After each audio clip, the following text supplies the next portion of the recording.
Sorry for the late start. We'll now call to order this special open session meeting of the Board of Education to review the governance handbook. Okay, so we are going to start.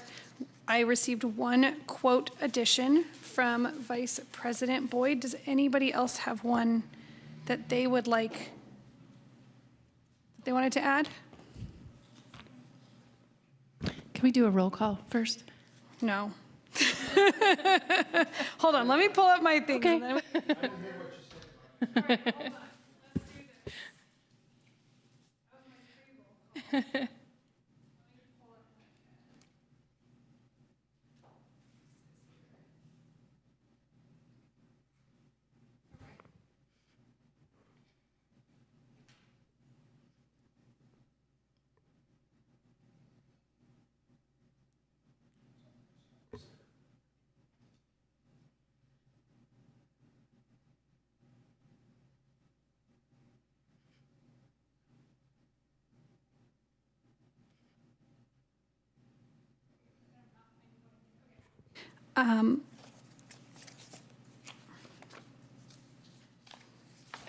President David, would you like me to pull the agenda on the screen? No, I got it now. It was under 3 other things. So Okay. let's do this. Okay, so we are going to start with our call to order roll call.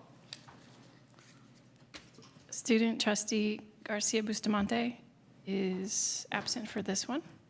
Student trustee Dana? Here. Trustee Rosenbaum? Here. Trustee Khan? Here. Trustee Hopwood? Here. Vice President Boyd is running late. And President Davidson? Here. Superintendent Wells? All right, so now we will get to work on our board governance handbook. And our first step of this is, I'll just let you know, we're going to review each section of our handbook tonight. And then we will kind of just walk through it, and I'm hoping everybody had time to look it over, take notes, but I'll go back to that. So the first step would be if anybody had a quote addition, and the one that I received was from Vice President Boyd. Quick question. Yep. So we're going to go until 7, and then we'll have to make plans to continue? I think we'll have to no matter what. Yeah. Yep. Yep. Okay. And that was kind of how we set this up to begin with. So Julie, the quote from Melissa is, "Look closely at the present you are constructing. It should look like the future you are dreaming," by Alice Walker.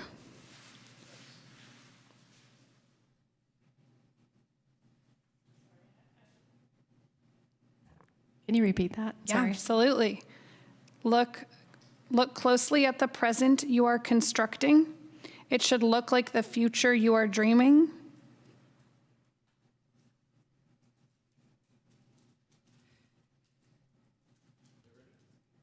Hold on. And then Alice Walker. Do we have a reference from where that's from? Where that's from? Or? Not yet, but I'm hoping that when Vice President Boyd comes, we can ask for that. Thank you. All right. Trustee Hopwood, did you have something to add?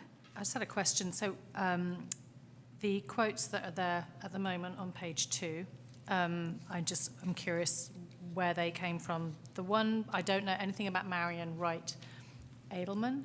I just underlined tragic and costly failure. It just doesn't feel like a very uplifting, positive quote. It says, "So much of America's tragic and costly failure to care for all its children stems from our tendency," et cetera, et cetera. And I just thought if we wanted to replace a quote rather than add one, I'm not sure how that works.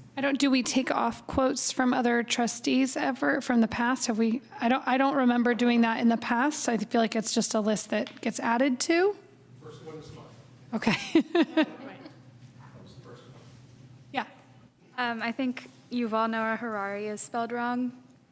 The I, it should be an I instead of an E. Where's that? Oh, sorry, his last name, an I instead of an E at the end. I only know this because he's an author and I read some of his books. Okay.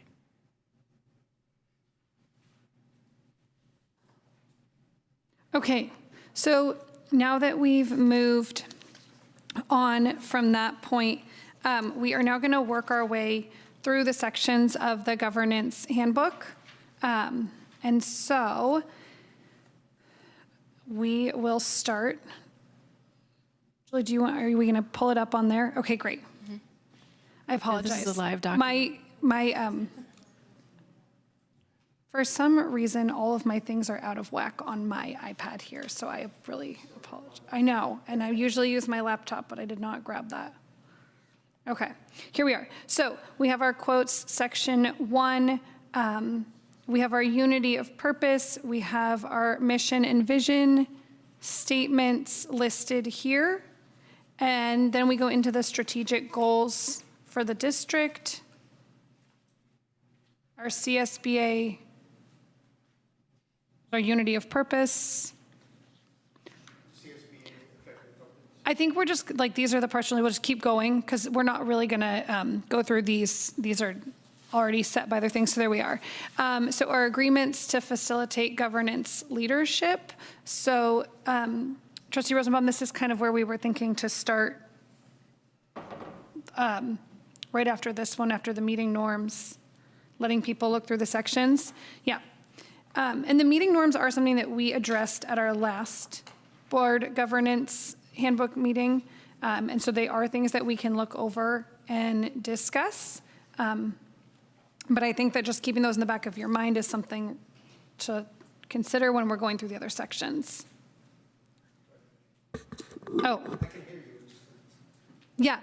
So the meeting norms and the governance norms, those are things that we did go through in the past, and we can look at those again.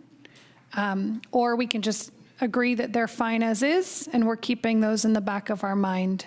Yeah, I think the question is, does anybody have any problem with keeping them the way they are? Right. I don't.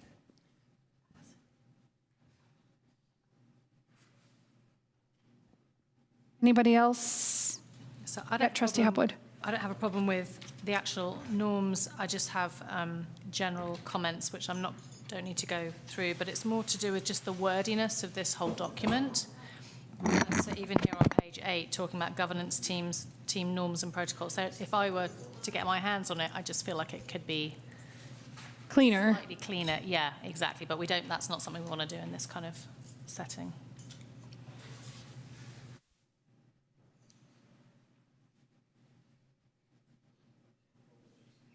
Okay, I see what happened.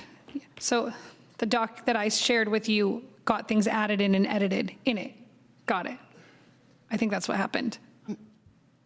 I'm just trying to look for my notes from the meeting, and so I'm going back to find my Google Doc with all my notes in it, but it's had the other elements added at the top of it. That's why I was searching for it and couldn't find my own notes. That's why.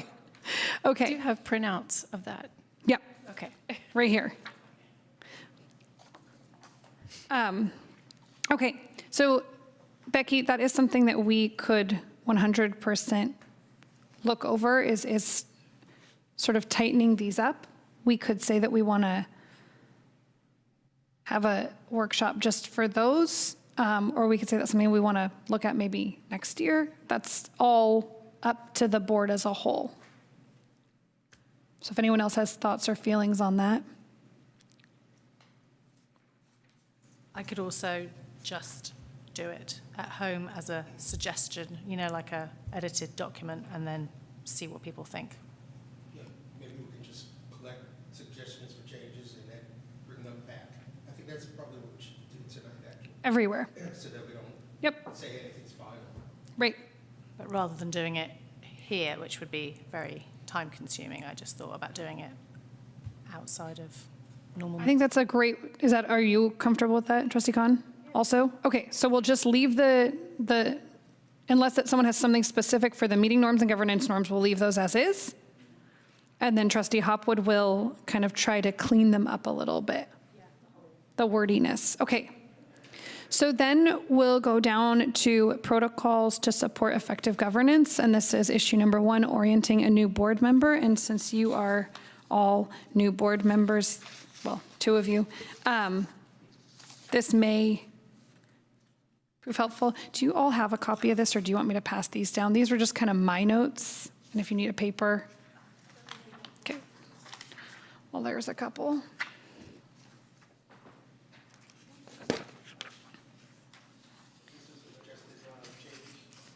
These are just things I was going to raise to kind of have us talk about.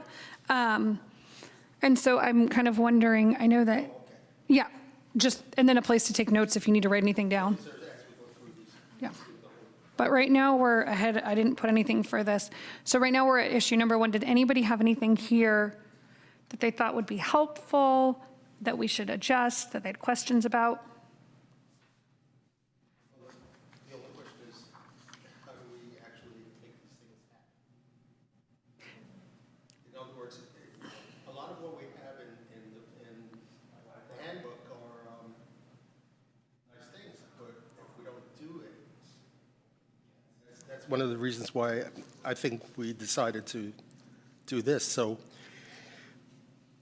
do we, can we come to some kind of agreement that if it's in the handbook that we will actually do these things? Because I don't remember ever seeing us orient the new board members, at least following these protocols. I think, so I had an orientation. Did Trustee Hopwood, Trustee Khan, did you have an orientation with the district staff of like a who's who? Did they have that? We did that. Okay.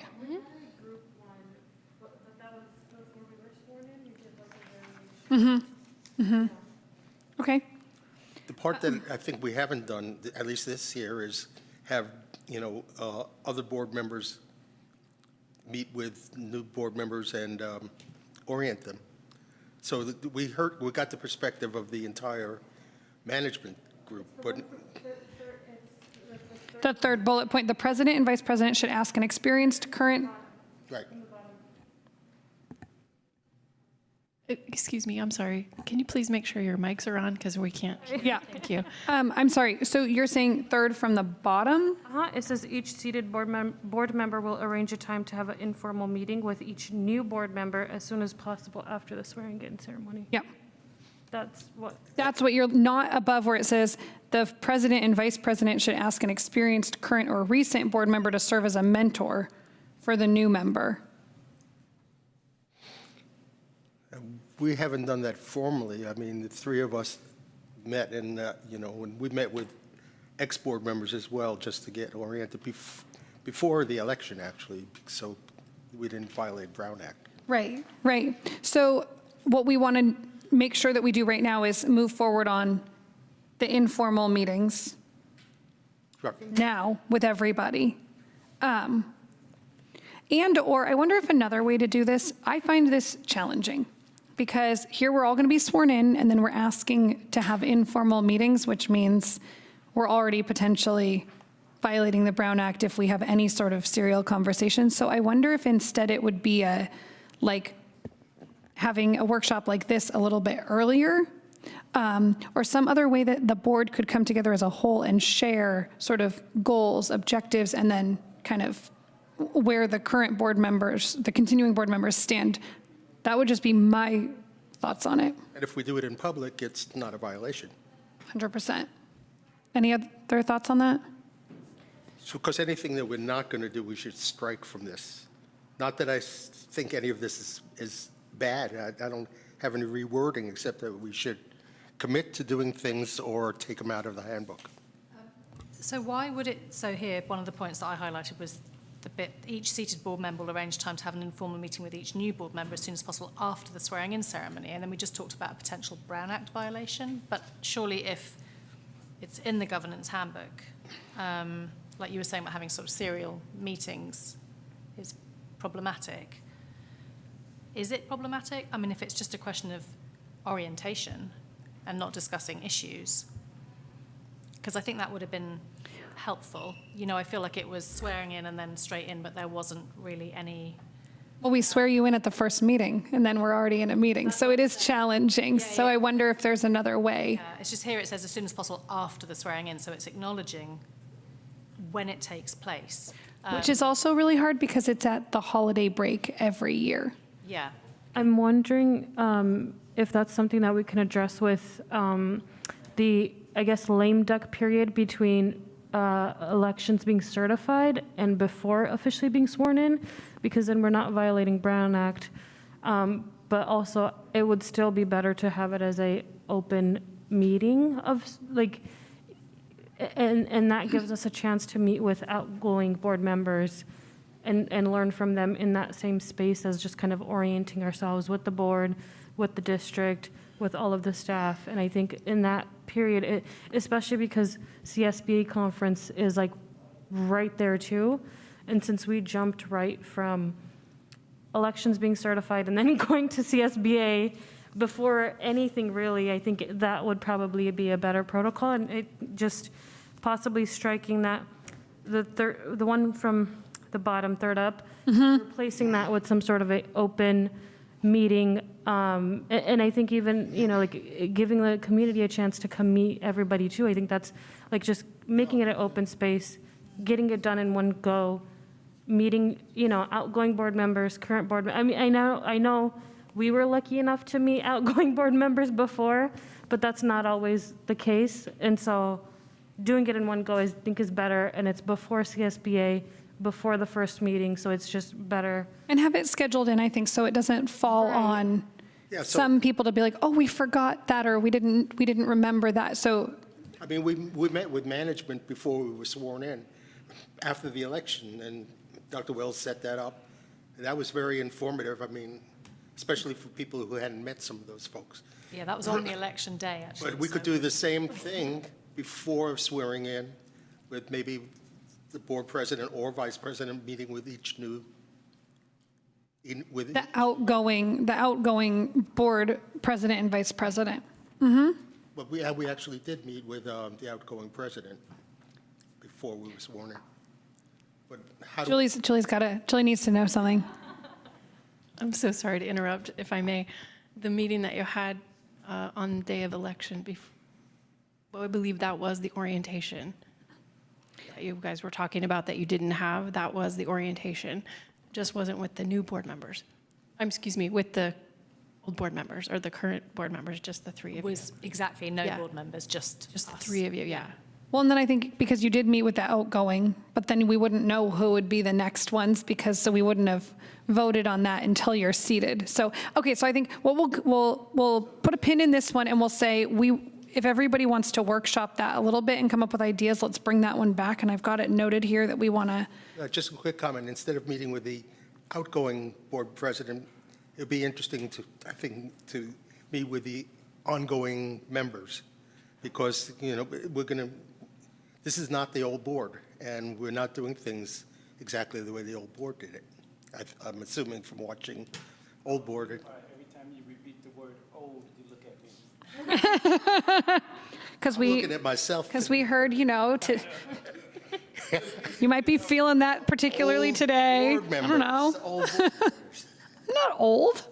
I'm joking. Okay, so I think that's really helpful, and I just put more handoff meetings is what I kind of am gathering from this, is more in that transition time. And anything we're not going to do, we're not going to make those decisions now, but we'll strike things that are not possible or can't be done. Also, knowing that everybody has a life, and, so for asking, for example, you to meet with everybody, is that feasible or not? It's a decision we have to decide whether it's something we want to ask of people. And Julie, when I was saying, not having had an orientation, that meeting on the election day was really helpful, just to get a sense of sort of the district structure. But I think I certainly felt that having more of an actual board orientation as opposed to district orientation would have been really helpful. So one thing that I think has come up a couple times that I would like to add into this is more of an orientation around committees, sites and expectations around participation and those. And I know we had that with the lawyer, but that's a very legal workshop that we had, and not so much about the actual idiosyncrasies of our committees and our sites within AUSD. And I found as a new board member, I did not understand what I was supposed to be doing with the site, and there was a lot of uncertainness between maybe a new principal or a new site leader and then a new board member, and us not really understanding. There was no clear parameters of the interactions and the expectations, how much, how little, what information. So I think that would be helpful to have when you're seated as a new board member and or just an annual. Because, at the first board meeting, when we were seated, and all of a sudden, people were slammed with things that they didn't know what it really was. Just what you said.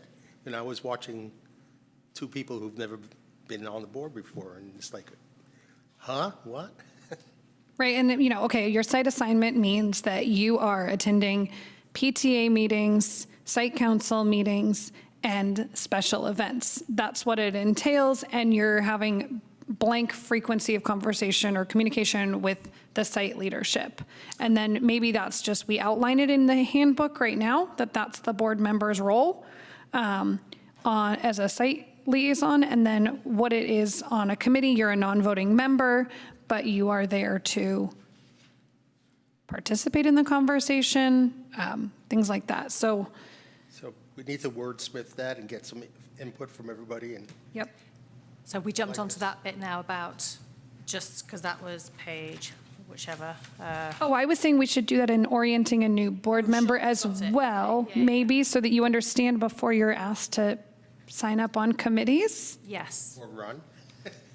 And also. or run. And also, just on that note, at that first meeting when we all, we were assigned to committees, it would be helpful, I think, prior to that meeting to know when each of those committees take place, because I find that the Student Achievement Committee meeting is on the third Thursday of the month, which is also when the High School Site Council meeting is.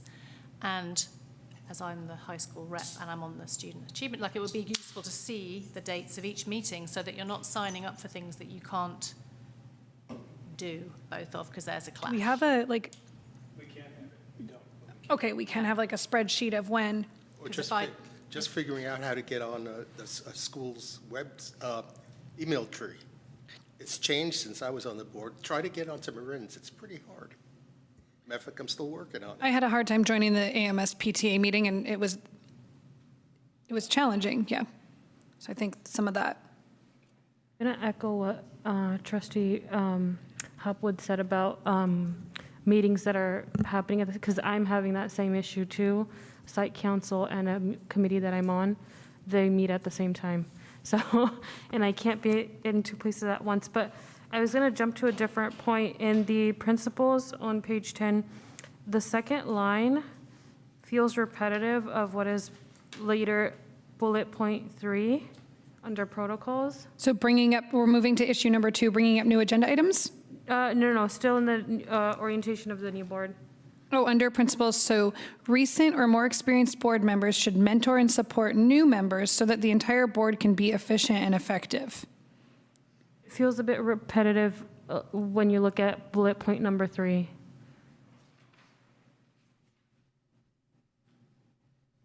Oh, yeah, you're right, under protocols. Under protocols, about the president, vice president mentoring, serving as a mentor to new board members. So perhaps we could just, through this, recent or more experienced board members should mentor and support new members so that the entire board can be efficient and effective through individual meetings and if there's any, Expectations. and expectations. And maybe we could just take out 2 bullet points. Yeah, just consolidate those. Trustee Connie, you look like you have something you got to jump in.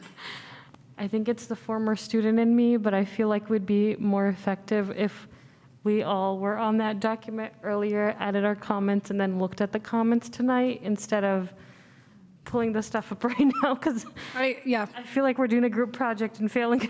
Well, I think also this is a new way for us to do this. We've never done it before like this. And I'll tell you that the one I did before took forever, not to anybody's fault, but it just was a really long process. But I do think, so let's just say this. This is an area we want to look at. If somebody feels like since you brought it up, if you feel like you could do that, and maybe we could all just add our comments on this, Julie. And just as a reminder, this took us months to put this together so that the entire board was satisfied with it. Okay. And that's a long time ago.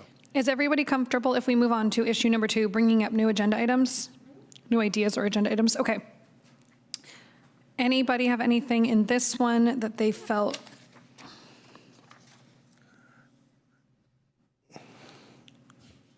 The second bullet point, I think I'm getting used to it, having the second board member and the superintendent meet with the agenda committee. That's a change since the olden days, but I think it's a good idea. So when I first joined the board, or before I had outlined that, it's like, what is that?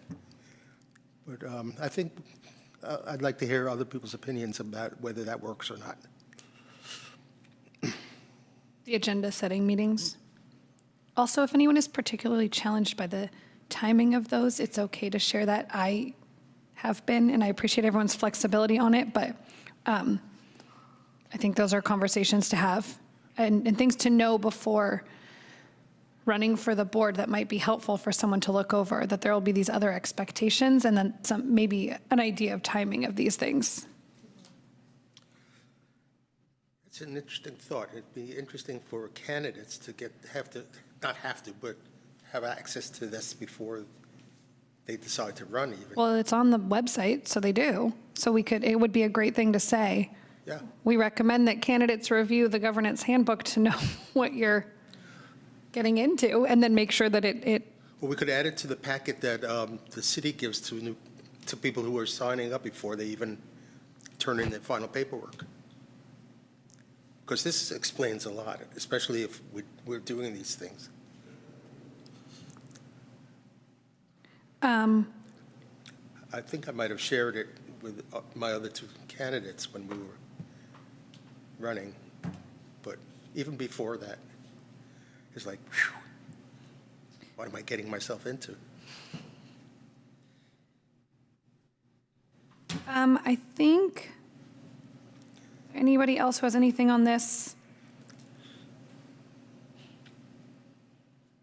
I don't. I guess the one thing that we could talk about here with the agenda and setting the agenda is what we had put in as a previous conversation, which was, trying to see if it's somewhere else, putting the times that items will happen on our agenda, and if anyone had thoughts on that really quickly, if they felt like we could take the hour times off, but keep the item length times on, or keeping both, if anyone had any particular feelings on those.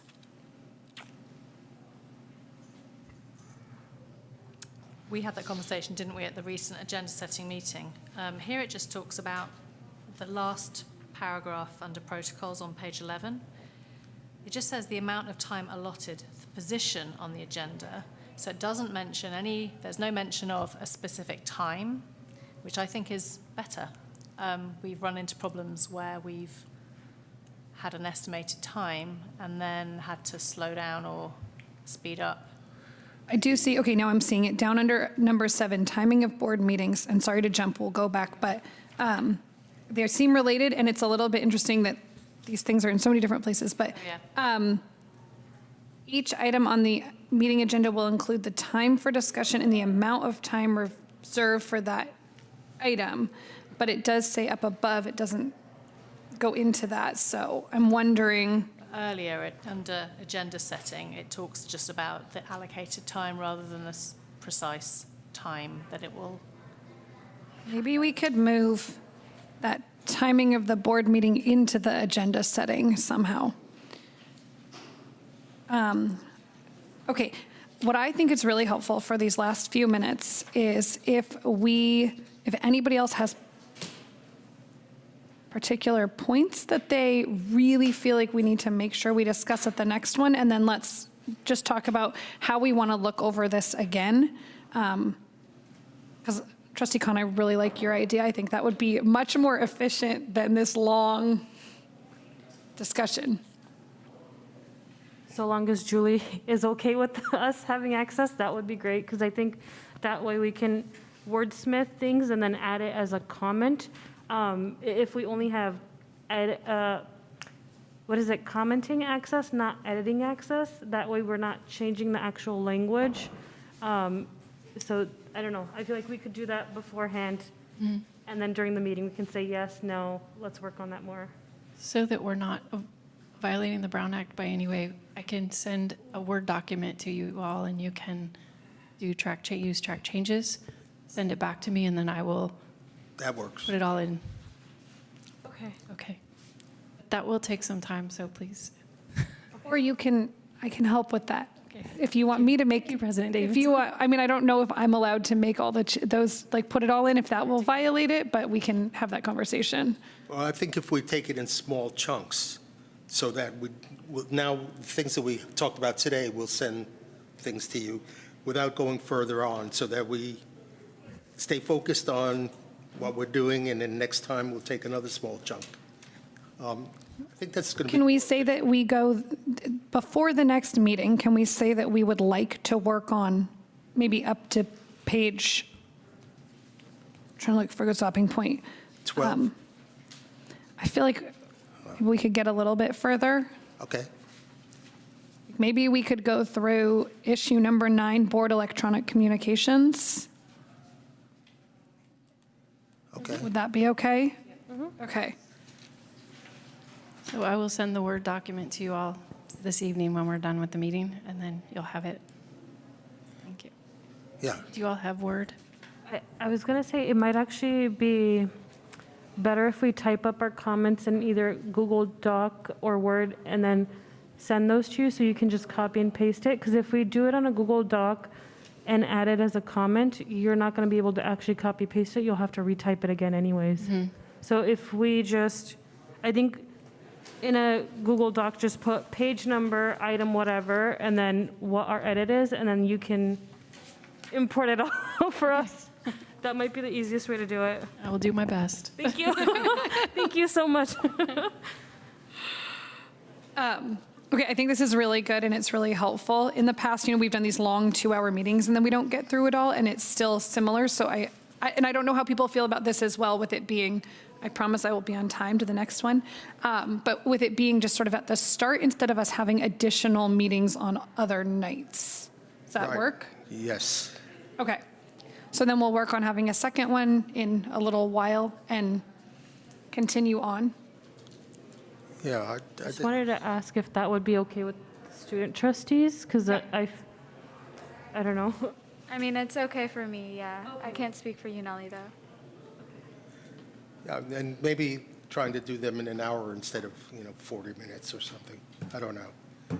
I think Some people's schedules. I think we have challenges starting right at 6 for some people commuting here. So it's the 6:15, but maybe we can understand that we might start the open session at 7:15 on those nights. We could do that as well, yeah. We're also getting more efficient every day here. Good ideas. Okay, let's do a bio break for a quick second if anybody needs one, and then we'll come back in like 2 minutes and open session. Good job. So we're going to adjourn this special meeting. Adjourned. Woo!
No, yeah. So I was like, I'm so sorry, and I didn't want to disrupt, and I was totally No, excuse me, but you are so helpful. You made me look, I was being a fool, and then you made me look. No apology next.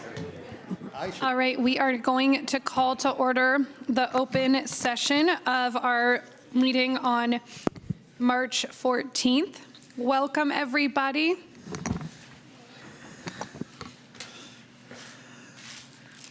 In case you didn't notice, the weather is crazy today, and so some of our board members have been fighting their way here through, like a post office worker, to get the mail here. Vice President Boyd is in the house. Hey. Wonderful. Okay. I don't know what these are for. I was late too, so we were all, okay.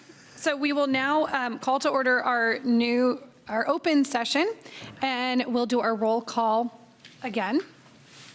Student trustee Garcia Bustamante. Here. Student trustee Dana. Here. Trustee Rosenbaum. Here. Trustee Khan. Here. Trustee Hopwood. Here. Vice President Boyd. Here. President Davidson. Here. Superintendent Wells. Here. Thank you.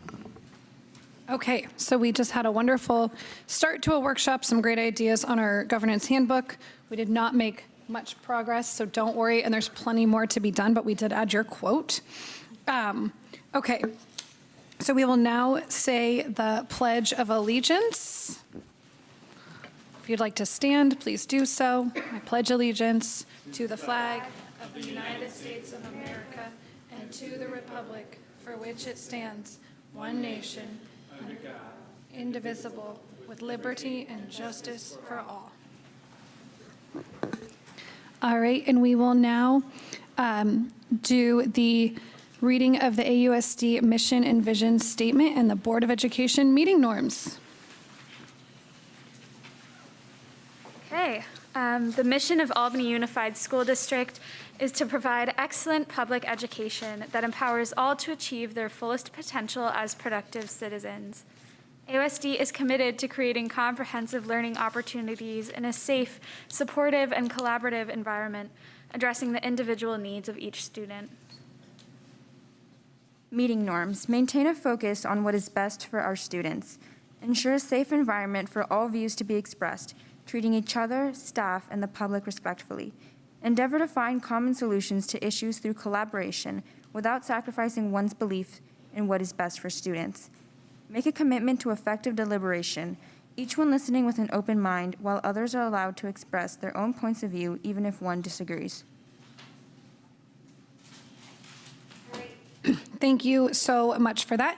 And we are going to move on to the approval of the agenda. If anybody has any items that they need us to pull or reorganize, we're going to do that now and only now. Anybody? I'm not seeing any. Okay, so then we will take a motion to approve the agenda. I move to approve the agenda. I'll second that. All right. All in favor? Aye. All opposed? Okay, that is another conversation that we will add to our handbook. All right, the agenda passes. Do you want me to pass it to you? Oh, I will, for sure. Don't worry. But I think first we should do something. Yeah? Sure. I think that we should wish a happy birthday to our leader here, because it is Dr. Wells' birthday. And with all these wonderful people in the room, I think we can get maybe a good happy birthday going. It could be a loud one. All right, let's do 1, it. 2, 3.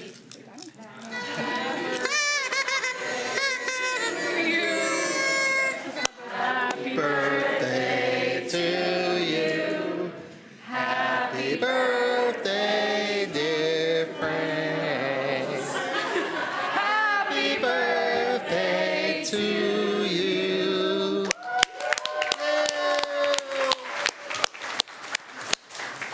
So there are some other wonderful things, but I think we'll save some of those for a few minutes here and continue your celebration. And then after that thorough enjoyment, I will hand off our spotlight to you.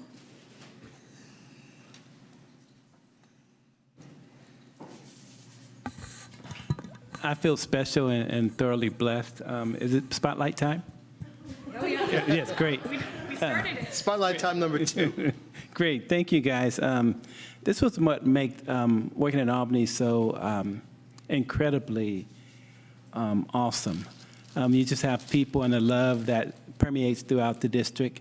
We're not always perfect, but we always give a perfect effort. And so that's what tonight's program and Spotlight is about, is that perfect effort where we're making a difference in our young adults' lives. And tonight we're featuring our adult transitional program led by our Senior Director of Special Education, Dr. Brian Biggs.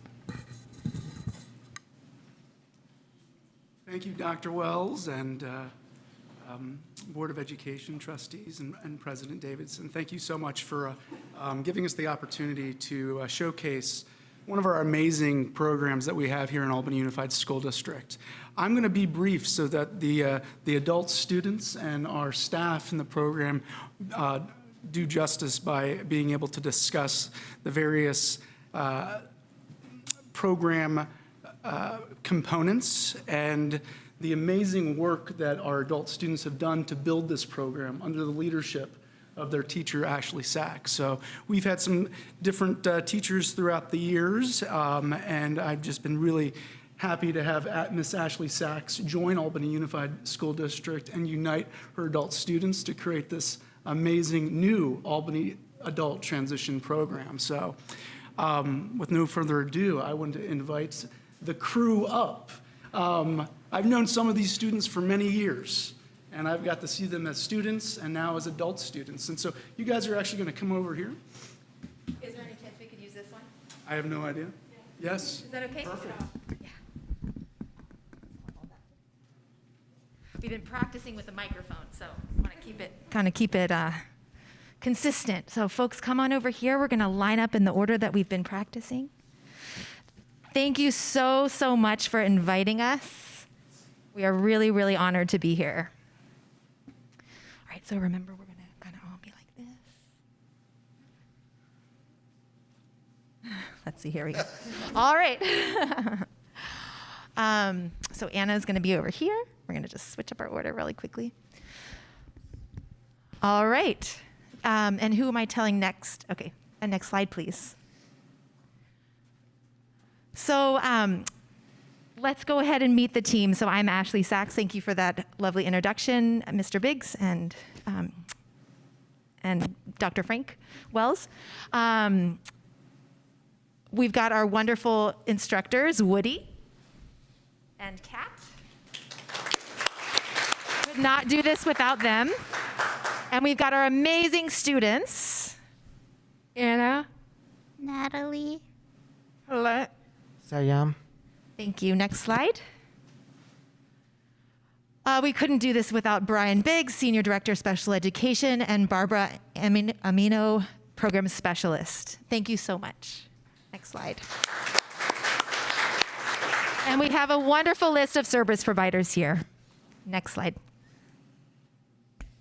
So you might be wondering, what is transition? What is transition? Transition is a post-high school program where students like us participate in functional community-based training and education. Transition helps prepare students with disabilities to enter adult life with the skills we need to be as successful and independent as possible. We learn a range of jobs, independent living, travel, self-care, social communication, health, and safety skills. Transition seeks to prepare us to be active and contributing members of our community. What is transition?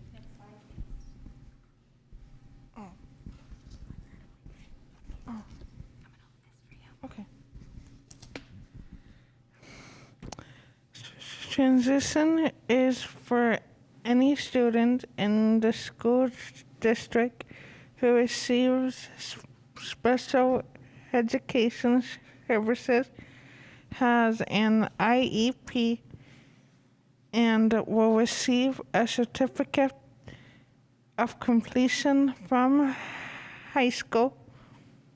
Transition students are between the ages of 18 and 22. What is transition? Transition is important because it helps us learn the skills needed to be safe, successful, and contributing members of our communities. We learn important workplace and independent living skills, how to be safe in the community, how to be better communicators and advocates, and work to develop our interests and hobbies. It is an important piece of our journey into adult life.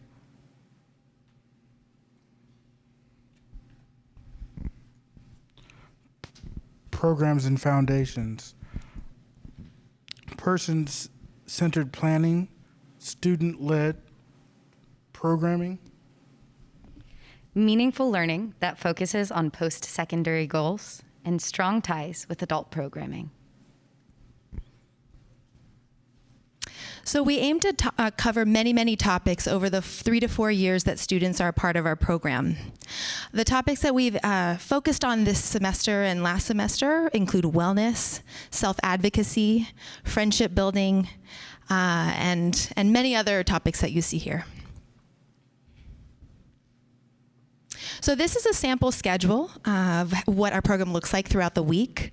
Usually we start off in the classroom for about 30 minutes to an hour doing some sort of lesson on site. Then we go out into the community about 70% of the school day. We're really focusing on getting job opportunities, building skills, taking community classes, etc. And the students are also given the opportunity to have some choice throughout their week on our very famous Student Choice Day on Thursdays. We typically have lunch in the community, and the students also track their goals with the support of the staff. And then at the end of the day, we come back to our classroom kind of as our home base to do other mini lessons and things like that. So now we would like to show you a video of many photos of us out in the community. So we hope you enjoy it. This is a photo of our first day, and this is our first day of second semester. So you'll see we've changed a bit. Job sites, Lawrence Hall.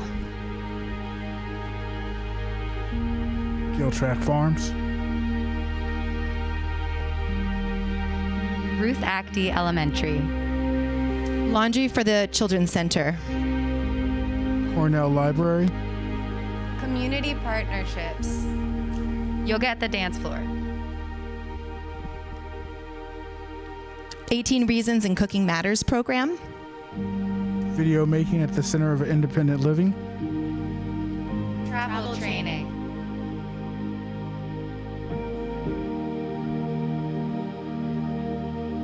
College class support. So students take different independent classes, and we help support them in those journeys. Class lessons. This is before we had our whiteboard up. Voting lesson with Kat. Adaptive PE with Ernesto. Chinese New Year guest lesson with Felicia. Community lessons. Community purchases. Mailing thank you cards. Community budgeting. Cooking.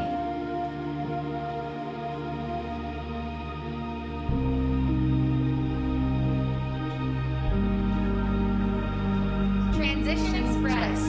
So this is a student-run business that our students have created, and we sell, we deliver lunches to the staff at Cornell. Art and creative exploration. So we went to Benjamin Moore and designed a mural for our classroom, and they ended up donating all the paint to us. This is Heiko, our former student, and his 1,000-piece puzzle. We've had scraps donated from local places and plants so that we can do fun, creative projects. Donors Choose. So we've had 2 really successful Donors Choose campaigns. One was our classroom beautification campaign, which added to our mural here. We raised over $330 and had artists donate to us. And then the student business swag, which you see us all wearing. So we had a local screen printer help us make swag for our business.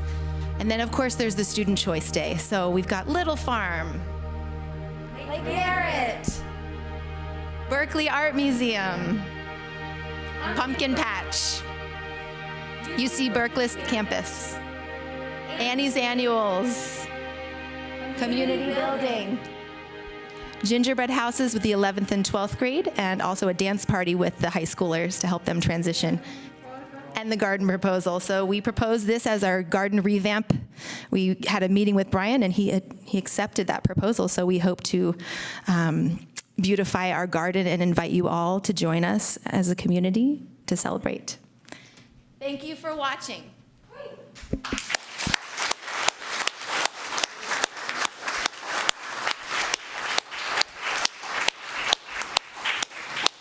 So I guess now is the time we get to open up for a few minutes of questions. Or just appreciations. Or appreciation. If board members want, go ahead and raise your hand and then. All right. So it's what the work you guys do is tremendous, you know, and it's been going on for many, many years at Albany High and other schools.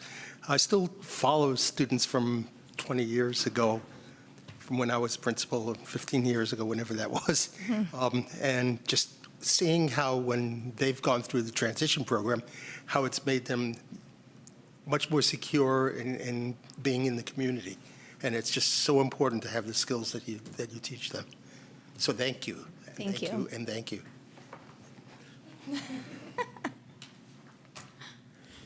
I know I already saw this presentation, but I don't know why, but this time around it made me a little bit emotional.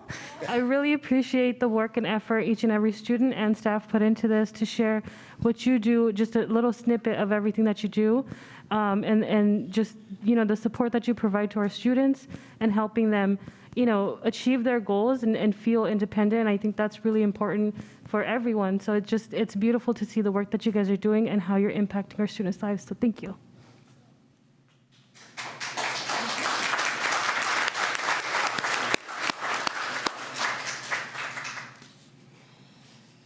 I think are we going down the line? Trustee Hoppe, what do you want to? You don't have to, but I just want to make sure I give everyone a chance. Yeah, no, I echo the things that everyone else has said. Sadia and I were very lucky to come and see you guys in January, and you showed us the presentation, a slightly different version, and we learned, so I feel this has really enhanced everything that we learned back then, and I'm so glad that you all could come today. I don't think I've seen it so full in this room, actually, the whole time. So, yeah, thanks so much again for coming. Can't say anything any better, and I blame Principal Reimuller because I was doing fine, and then I looked over at her, and then I just started to get all misty. Okay, good. Really appreciate you being here, and really applaud the students for being here and sharing what the transition program means to you. It added a great deal to the presentation, and I really just applaud you for being here tonight, and appreciate you sharing that with us, and applaud the teachers, and you're just, it's a wonderful program, and you're just bringing so much to our community and to people's lives, and thank you for your service. Thank you so much. We did forget to tell a little bit about our job sites. Do we have one more minute? Awesome. Okay. So we've been practicing this part, and I forgot. And I told my students before we got here that everyone makes mistakes, and of course I do as well. All right. So Anna, can you just tell us a little bit about what you do at Cornell? I help Miss April's class. She was my kindergarten teacher, and it's really nice to connect with her again. Nice. She's doing an amazing job, very independent there. Thank you, Anna. Congratulations. Natalie, tell us a little bit about our job at Ruth Actie Elementary School. I help in a first grade classroom with their reading, and at lunch I make sure they eat well and play safely. You're doing a great job there. The kids love having us. Colette, please tell us a little bit about your laundry job. We wash, dry, fold, and deliver the laundry for Albany Children's Center. And where do we do that? At the laundromat across the street. Exactly, and they actually hired us to help them as well, so we're also helping the laundromat, and stay tuned for more good details. Great job, Colette. You're doing an amazing job at your work. Cornell Library. I organize the books, making sure they are in the right place. I loved getting my first paycheck this semester. Yeah. So you're doing such an amazing job. This is Siam's first semester with us, and getting a paycheck is really empowering for our students. So thanks to Cherie Rodriguez for supporting the Workability Program and helping all of our wonderful students get compensated for their hard work. Woody, tell us a little bit about Giltrek Farm. We've been working at the Giltrek Farm for about 4 years now, and we do all sorts of things from composting to moving chips to planting and sowing seeds and to weeding. Thanks for supporting our students, Woody.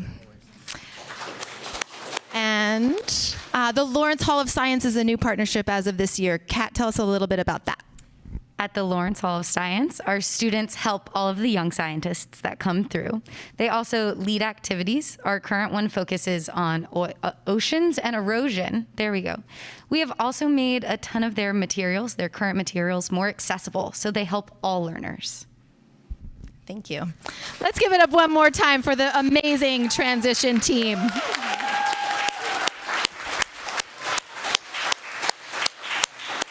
And we do have Transition Express buttons for everyone that wants one, so feel free to, we can pass them out. Thank you. Can I just ask one final question? Oh, yes. Yeah, we always love to ask this. Is there anything that, if you could ask us for something that you would say, we really could use this, or we would love to have this, or, and it can be, I'm not going to say we're going to make it happen, but we'd love to hear it. Brian? Do you have any thoughts on that? Our fearless leader over here? Money. You know, I think the ongoing support from Albany with our adult transition program is what we need. I think it's being able to elevate that our adult students are important. And our adult students are going to be contributing members of our community. And being able to have these young adult students with us today is, you know, hallmark of the support that Albany has been doing for years, and the ongoing efforts to make this program what it is today. So I think just the ongoing support, whenever we may come to you for maybe a proposal or something, would be great. But I think a lot of it is these young adults putting their heads together and trying to figure out what's going to be important for them. We have a lot of flexibility within our program because of the extent of the program tenants, where we are community-based and we can do a lot of different great activities. So I would just say that the continued support and recognition of our adult transition students is the most important contribution that Albany can continue to give. So thank you. Thank you. Thank you. Thank you. And thank you all for coming.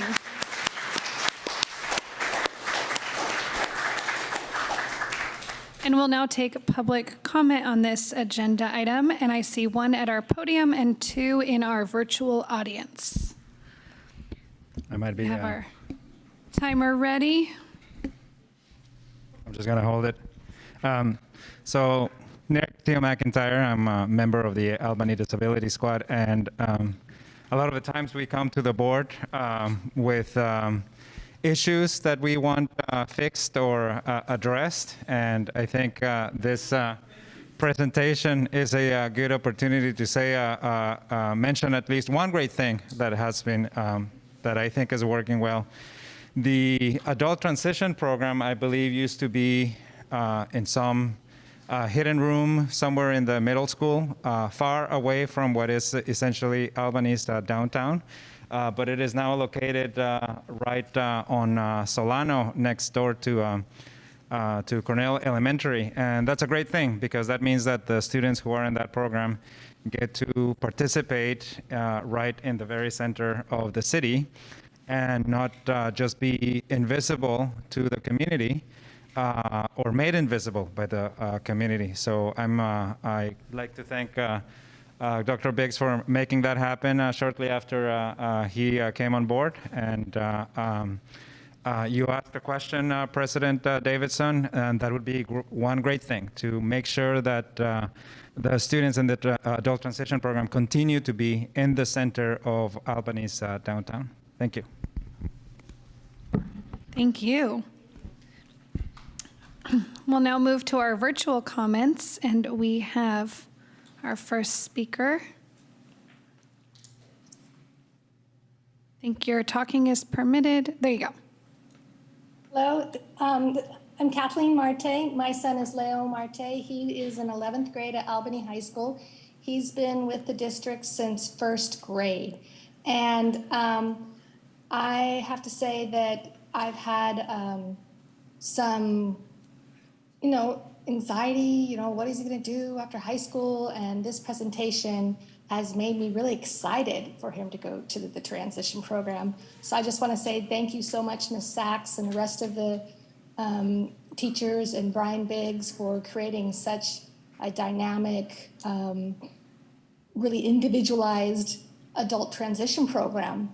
If there is a minute to talk about, I don't know if the presentation's over, if there's time for questions, but I was wondering a little bit more in terms of, I think they mentioned that they help them take classes like at a community college, and I was wondering, do all kids take classes at community college when they're in the transition program, or just those who want to? And I was just wondering more about that, but I can also get that information I think we can answer that right now. Okay. Yeah. Okay, thanks.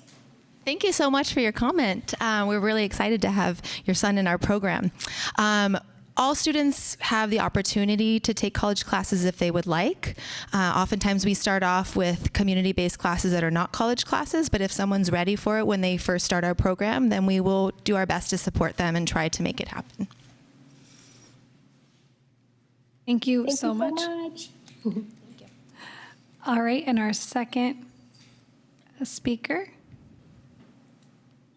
Hi, good evening. My name is Jeremiah Garrett Pinguello.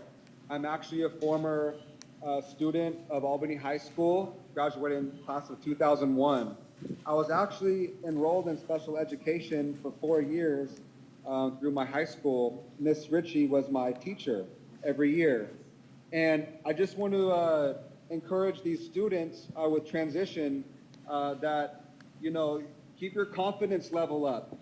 Be confident that you can be a productive citizen in the world. I'm a testimony to that. The past 2 years, I was actually the school district's appointee for the Social and Economic Justice Commission. So I served as a commissioner for the city for the past 2 years. And I wish that transition was there when I was in school and graduated school. It would be nice to see that if it went to the age of 25 instead of cutting off at age of 23. But I just want to encourage the students, keep up the good work. And just to let you know, if you set your mind to something and you really try your best, you can do anything you want in the world. You can achieve your wildest dreams. You can achieve all the goals you set your mind to. So I just want to encourage you to keep trying your best, be a productive citizen of the community. I was so productive, I even ran for city council last year. So I just want to let all the students know, and thank you, Mr. Biggs, Brian Biggs, for this wonderful class and opportunity for these students. And just to remind the students that if you keep trying, you can do anything you want in the world. Keep up the good work. Thank you so much for those positive words. All right, thank you all for coming. Stay if you would like. Otherwise, we'll see you around Albany. Come visit us. Absolutely. Well done. All right, we are going to move on with the approval of the consent calendar. Does anybody have any items that they would like to pull or questions? Trustee 7B. 7B. All right. 7B, we're pulling 7B from the consent calendar. Any other? No?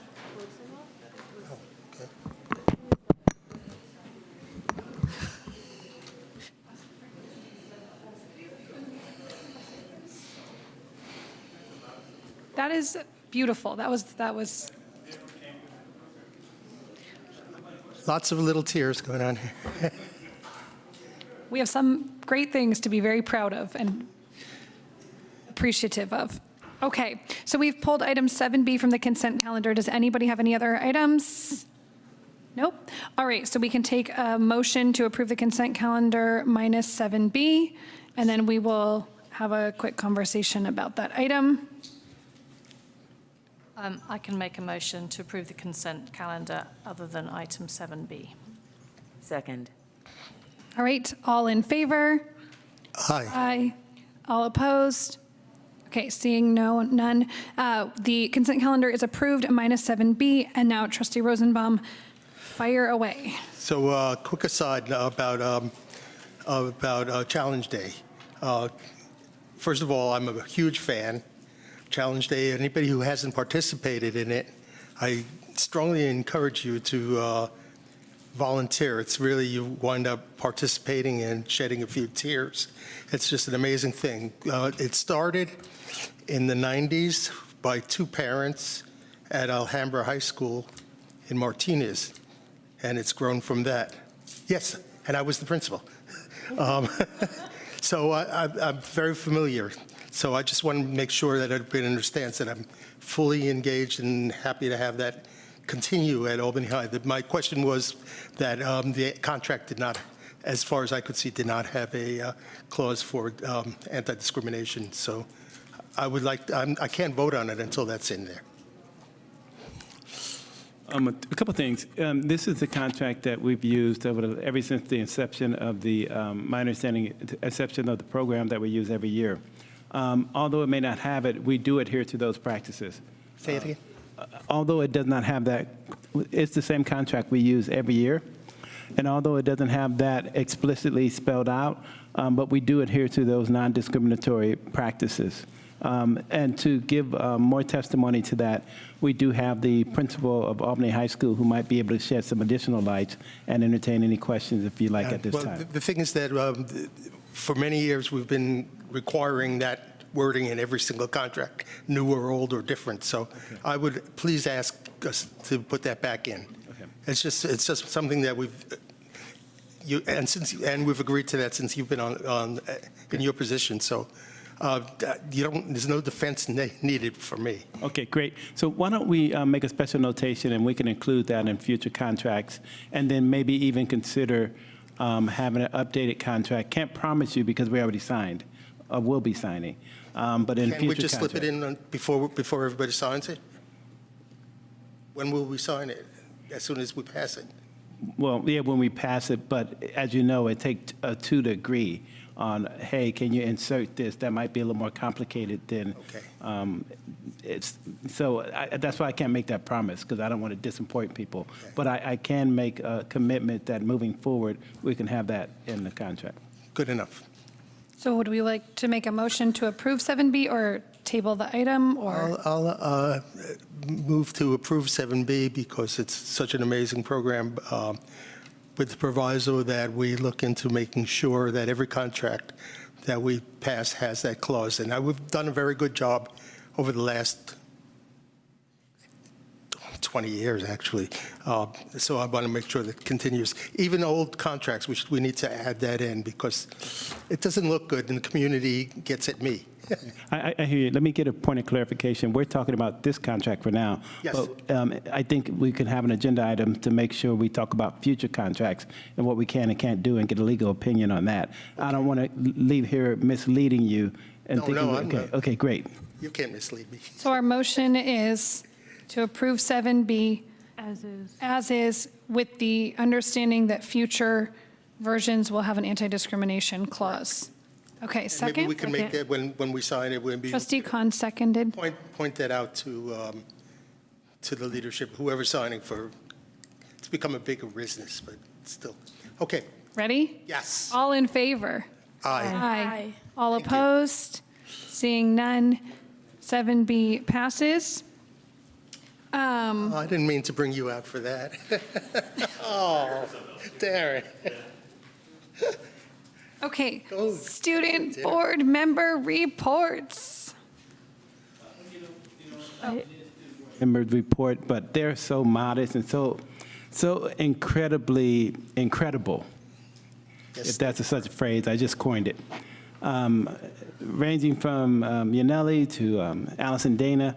And Allison Dana, our senior here, I went to go see a play called Mean Girls, and I went to opening night, and the star of the play with the singing and the feature attraction was our very own. Allison Dana, just amazing talent. And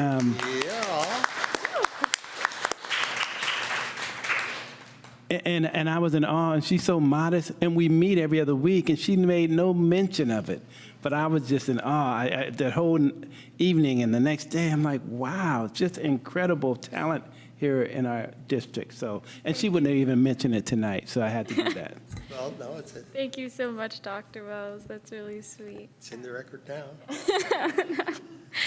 All right, moving on with the report. It's pretty short tonight because we do have quite a bit of an agenda. But 9th grade through 11th grade course selections for students are due tomorrow, March 15th. And we wanted to make note that they are due at 9 p.m. Instead of 11:59, which might have been unclear before. Just make sure that you're getting those in by 9. And then, Nelly, if you want. Yeah, and also just one more thing to add about course selections is if you have any questions about course selections, your counselors are amazing. Go talk to them and they'll 100% give you the answer that you need. But then the high school spring band concert is also tomorrow at sorry, it's been a long night. Tomorrow, March 15th. The spring orchestra concert is on Thursday, March 16th, and the AHS choir concert is Tuesday, March 21st, and those are all at 7 p.m. In the Little Theater. So those are all of our announcements for today. It's quite short, but yeah, hoping to get along with the schedule. Thank you so much. Thank you. Please tell us in the future when you're the star of the district show. Okay, we will now move on to persons to address the board on matters not in the agenda or on the agenda. If you're here in person, come on up to the podium. And yeah, you get a whopping 2 minutes. And when you're done, please make sure you fill out a form and hand it to Julie. Do you need that? Okay. Okay. All right. Hi, everyone. It's a pleasure to be here. This is my first board meeting. And I've actually contacted the board about the issue with aftercare at Cornell. And a couple of you have responded to me, and I really appreciate how quickly you responded. Basically, the response that I got was that there is talk of an extended learning opportunity program that hopefully will be possible at Cornell because parents desperately need aftercare. This is a huge concern for a lot of us. School days end short, and we're working parents. Like, Albany is a working city. And so we absolutely desperately need aftercare. Now, the response that I got from Sadia was that there's a survey to take to show interest in this extended opportunities program. I never saw it, and nobody that I've talked to has seen it. So I'm just hoping that that can get sent again, highlighted somehow, because members of the PTA, who I am very close with, like Sarah Levin, hadn't seen it. Kathy Arnacama from the Familias Latina hadn't seen it. So I just really want to make sure that before it gets on the agenda for one of the future board meetings, that we have as much feedback as possible from the parents at Cornell who desperately need this type of program. I know that Ocean View and Marin do have bigger campuses, so that makes it a little bit easier in those schools. And Cornell is struggling with space, I know, but I think this absolutely needs to be on offer for parents. It strengthens our community, it makes our school district look better, and it's gonna help us bring more students into our school district, because I do know that's something that we are looking for. And I'll stop there with 15 seconds to go. Thank you very much. Thank you for coming and sharing that. All right, we have 2 speakers in our virtual audience. Bonnie, real quick, did we need the speaker to identify themselves for Julie's notes? Or I don't know. You don't have, yeah, you don't have to. I wasn't sure. My name is Sophie Lawson, sorry. I wasn't sure. We don't require anyone to, they're totally free to, but I think we usually have you fill out the comment form. Yeah. I'd like to avoid that. Cynthia and I are best friends now. We talk regularly in email. All right. Jeremiah. Yeah, good evening, everybody. Jeremiah Garrett-Pinguela here again. You know, I just want to say thank you for the school district for letting last week there was a talk in the library at the middle school, and I was grateful to attend. I don't want to bust anybody out, but I think I saw Superintendent Wells there. It was really neat to see students from the group called Speak, and you know, it was a talk. It was a really good talk. It was a really good community group, and I would like to see that again next month. Maybe if the school district, the Board of Education up there, if you guys maybe can look into it, maybe Superintendent Wells can share a little bit what that was about. But I think that was a really good start on something big. So thank you for that. Also, thank you for opening up the gym for the umpire training over the weekend. That was really fun for Albany Little League. So also, I have 1 minute left, but I want to mention something that I mentioned last school district meeting. Now's the time, if us as community members, parents, teachers, even students, right now is the time for us to have slower speeds around the schools. Right now, the city council has the authority to reduce all speeds around the schools to 15 miles an hour. But they won't be able to do it if there's not enough community support. So I want to let everybody know that if you send an email right now to tc@albanyca.org, which is Transportation Commission, there's a meeting next week. Please support slow zones around schools, 15 miles an hour. So you please, everybody, send mass emails to tc@albanyca.org. Thank you. Thank you so much. Next public comment. Hello, can you hear me? Yep. Hello, my name is Forrest, and I'm an Albany parent to a kindergartner at Cornell Elementary. You already heard a little bit about this a moment ago. We are finishing up her kindergarten year, which, as I'm sure you know, because of the construction happening elsewhere in the district, is an especially abbreviated school day length compared to the state minimum standards. There are many families in Albany with a stay-at-home parent or a grandparent or a nanny, and that's great. But we don't have that luxury. So after school, we enrolled our daughter in Pines after school care, which we love because it's very high quality, on-site, convenient. We love it. So I was surprised to hear that because the construction elsewhere in the district has finished, there would now no longer be any opportunity next year for after-school programs at Cornell.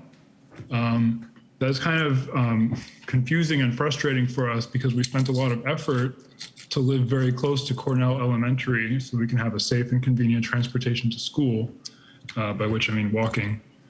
We've started looking for some other private after-school options next year, but I'm hearing that because of this change, many of the other programs might be full. So another alternative I'm hearing is for the school district, we can enroll in a program at another elementary school in Albany and have her walked by an adult, I guess, almost a mile away, crossing two basically freeways on foot for the afternoon, and then we'll pick her up and walk all the way back. I just kind of feel like my daughter and other students in her cohort are getting the short end of the stick here with both the abbreviated kindergarten this year and then no more after school programs because there's more space. It's a little confusing. I want to be an advocate for my daughter and urge you to allow some kind of after school care at Cornell Elementary next year. Thank you. Thank you so much for calling in. And we have more public comments populating right now. All right. Not listening, so you can talk. Okay. You're unmuted.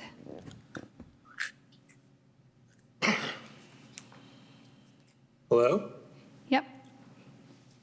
Oh, thank you. My name is Nicholas Medeiros. I'm on the Environmental Action Planning Committee. And since partway through the pandemic, there has been funds available allocated from the state for $600 per classroom for CO2 monitoring in the classroom that records the highest CO2 level as well as has alerting and alarming. Just wanted to send a few letters to the board on this, and just wanted to call in and remind the board that we have 2 weeks left to submit for this funding, and it includes a ventilation assessment of every classroom in the district for all of our schools, but we need to apply for it. We have 2 weeks left to do so. If we do this, we're then eligible for participation in the second round of applications, which allows funding for HVAC systems and ventilation systems, filters, and other improvements to all of our classrooms, including the portables, including the Albany Children's Center, including all of our elementary schools, our high school, and our middle school. It's very important that we complete the application for round one so that we are eligible to apply for what amounts to billions of dollars available from the state to fix this ventilation problem throughout the state of California. So I just wanted to urge the board to make sure that our district does apply for the KALB program for all of our campuses, and so that we'll be eligible to keep our kids and teachers safe. Thank you. Thank you so much for calling in. Can I actually respond to that real quick? Student board members can respond to public comment on items not on the agenda. I just wanted to say that that kind of sounds like an item that we have on the agenda, the HVAC thing. I was thinking maybe we could discuss that later when that comes up. That's perfect. Good comment. Okay, our next public comment.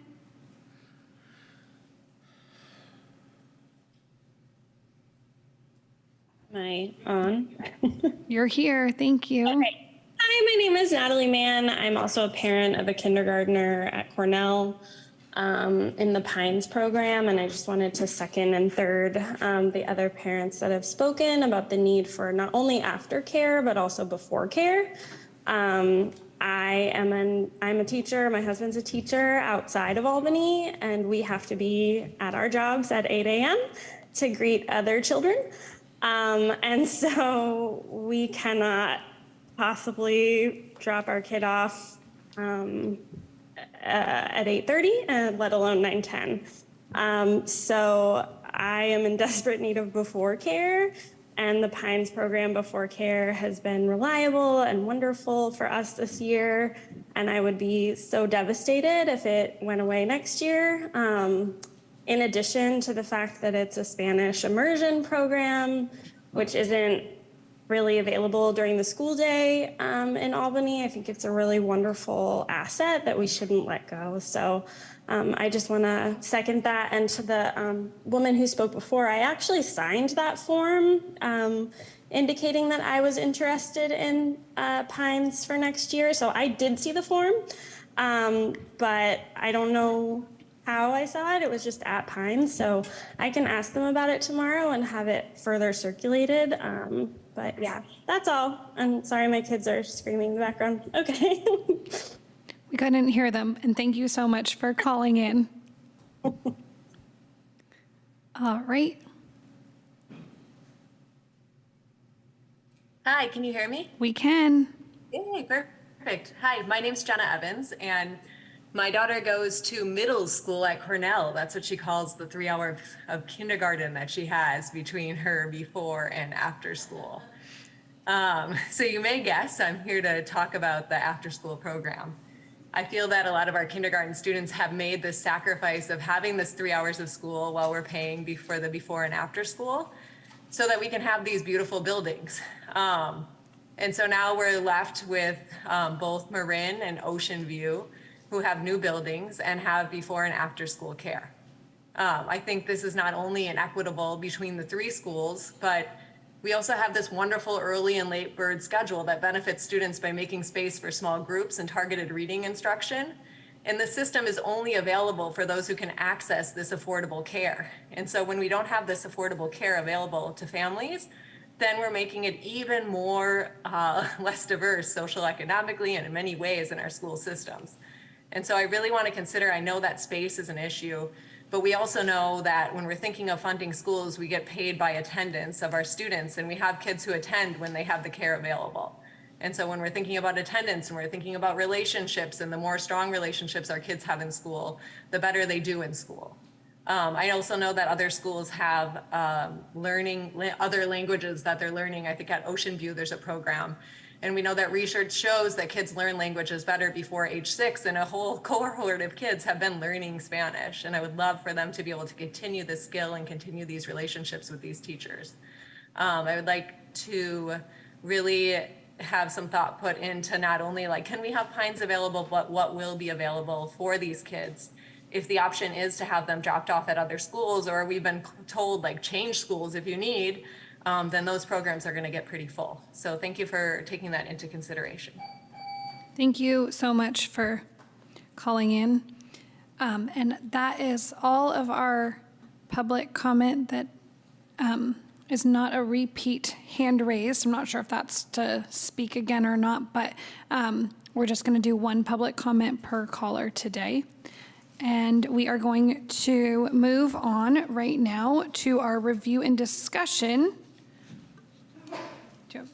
Shall I hand this to you, Superintendent Wells? Yes, thank you. Okay. It's time for a review and discussion item, and it's the it's our staff report, actually, on special education audit report. Oh, on ours, it's a review and discussion with Albany City Council regarding the city advisory bodies. I got the old draft report. My apologies. No worries. Okay. I'm glad I'm not the only one who's struggling. Great. Yes, sir, Councilmember, you're up. Welcome, Councilmember Mickey. Good evening. Sorry, I'm not used to using this mic. Good evening, board members and Superintendent Wells. I really appreciate the opportunity, given both the length of your meeting and the variety of topics that you all have tonight, for an opportunity to talk about some items that have come up with City Council. City Council, the previous City Council at the end of the year did a review of different commissions and committees. Part of that process was also identifying kind of elements from their work plan from July 2021 through March 2023. Part of that was to really emphasize youth involvement in government. And so before you tonight are two memorandums, one from January of this year and one from February 6th, in which the City Council discussed options that we would like to get feedback from AUSD on ways in which to make sure that our student youth is represented at various committees and commissions. Currently today, the Arts Committee, the Climate Action Committee, the Parks and Recreation Open Space Commission, Policing Commission, and Social and Economic Justice Commissions have opportunities for students to participate as commissioners. In addition, Parks and Rec and Open Space, Policing Commission, and Social and Economic Justice have an additional spot open for an AUSD nominee. In reviewing the process, Council members Jordan and Council members Hanson Romero formed an ad hoc committee in which they discussed opportunities to allow a more diverse set of students to participate and also to make sure that the interests of AUSD were represented. Part of those recommendations involved allowing students at Albany schools who live outside of the district an opportunity to participate on commissions. It was brought to the attention of both the ad hoc committee and the council that many of the students at AUSD do not necessarily live within the city bounds. In addition, there was discussion about allowing that the second seat on those commissions that have, commissions or committees that have a second seat, be a parent or perhaps a staff member or coaching staff, someone involved with the schools so that they could represent the interests of the school. In expanding the opportunities for youth, the council also was looking to open up the availability for students who do not participate in AUSD to also apply to participate on the commissions and committees. It is anticipated that council would be, the city and the council would be the ones to reach out to the other schools within the city of Albany, and that we would look to AUSD to continue making recommendations both for the students and adults that would serve on those committees and commissions. I'm happy to go further in detail if you would like, or answer any questions that you all have. Well, I just have one question. So what I want to confirm here is the big changes that we're looking at allowing students who are not residents of Albany but are students of AUSD, Correct. The ability to serve on these commissions. And we are also discussing limiting AUSD's recommendations to those more intimately involved with AUSD, so a parent, a coach, a staff member. Correct. Sorry, staff member or teacher. So. Staff member, teacher, or Yes. coach, I guess, is falls Correct. under that. Okay, Correct. so that's sort of the. Yeah. And I believe the intent there was that many of the committee members and commissioners that are serving either are former parents of former students or parents of current students, but they are not necessarily on those commissions or committee, specifically on those committees to help represent AUSD's interest, or necessarily on the commission or committee to reach out to AUSD members to receive feedback on potential items that come up on their agendas. So it's more of a coincidence that they are both. And now we'd like that to be sort of the purpose of their seat on the committee. Correct. Okay, Trustee Dana?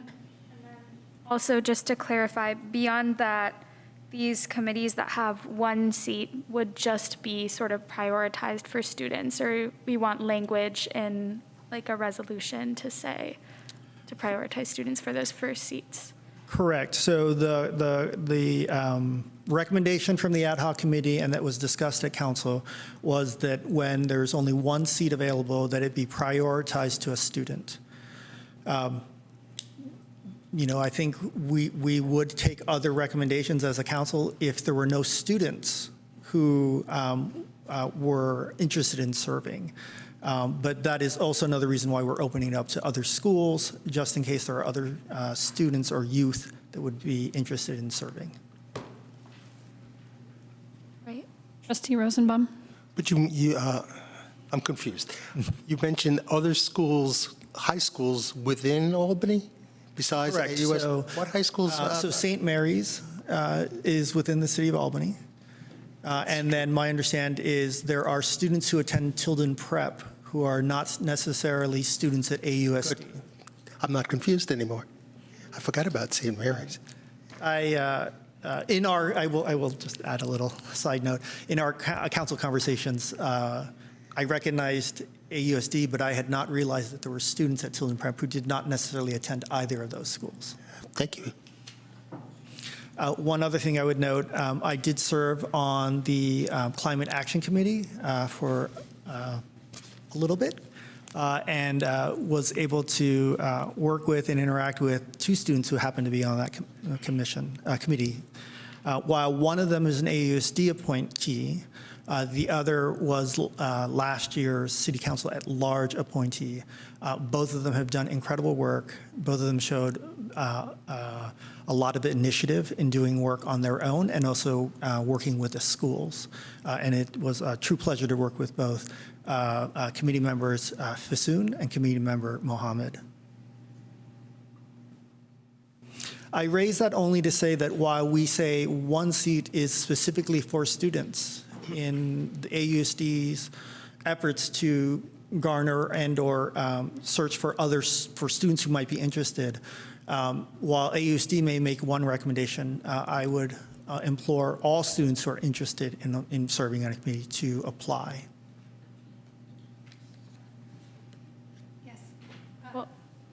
I don't know, this isn't a question, it's just a comment. Is that, yeah. And then, Garcia Bustamante, do you have one also? Okay, so Trustee Daniel, why don't you go first and then? Oh, okay, perfect. Well, I just want to say thank you so much for bringing this, because as a senior, we've received most recently an email from our assistant principal, Michelle Osheim, with the State Seal of Civic Engagement offering. And this is such a beautiful way to get students to participate in this community endeavor and then have the potential to be recognized by the state for that. So I'm in full support of this, and needless to say, as I am a student. But it's really great to hear that some of my fellow students are doing really good work. So yeah, thank you. Trustee Garcia Bustamante. Yeah, before I ask my question, I just want to say thank you so much for the City Council prioritizing a seat for a student, because the student voice is very important on things like this. But I did have a question. When you say the board makes a recommendation to the city, do the students apply through the board and then the board kind of moves it to the city, or does the student apply directly to the city? So I'm looking to AUSD staff for guidance on what is done historically. I will tell you the most recent climate action appointments, both of the students who had been on the committee reapplied. And so I ended up appointing one committee member, Mohammed.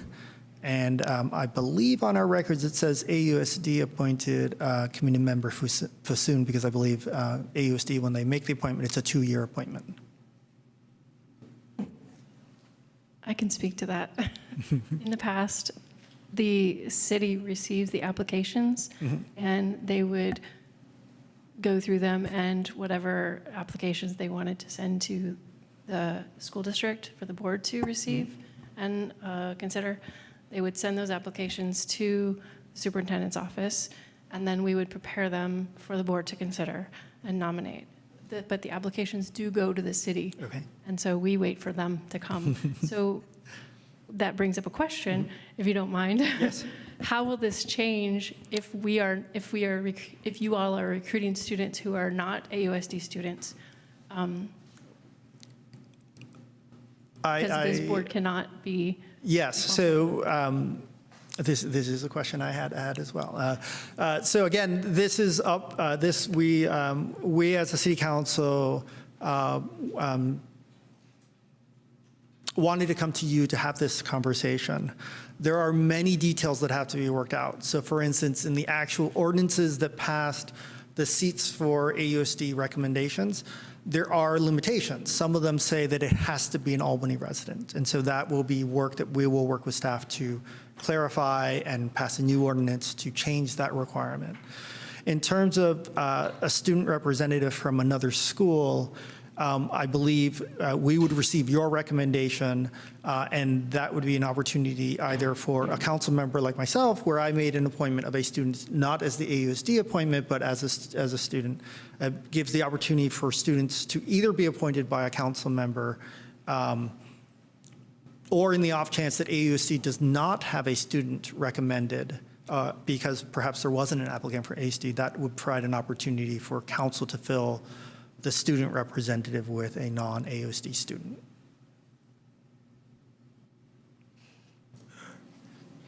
Okay, Trustee Hopwood, and then Trustee Rosenbaum. I just had a quick question.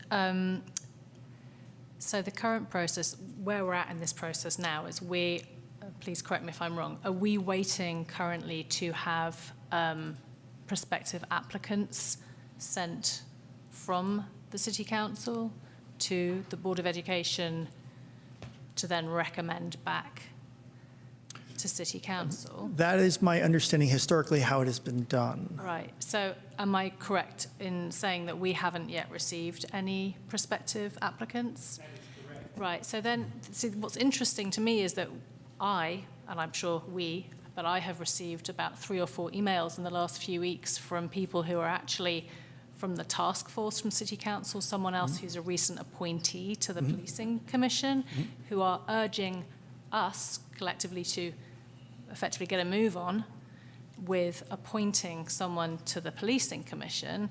And so it's interesting to me that people who are in the process or recent appointees or were on the task force Policing Commission don't seem to understand the process, because they think it's the AUSD and the Board of Education who is dragging its heels and therefore rendering you guys unable to continue and have your first meeting. And it sounds to me that this is not an AUSD school board issue as far as not having this person appointed yet. So I was just wondering whether it's possible to clarify, please, with people at your end that this is not something that's being held up. Absolutely, and I think I can follow up with staff as well to understand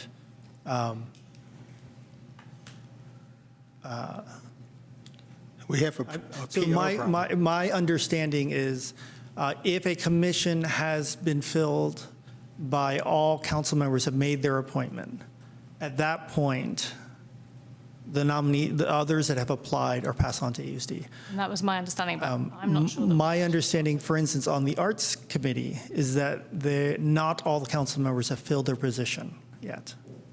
I would,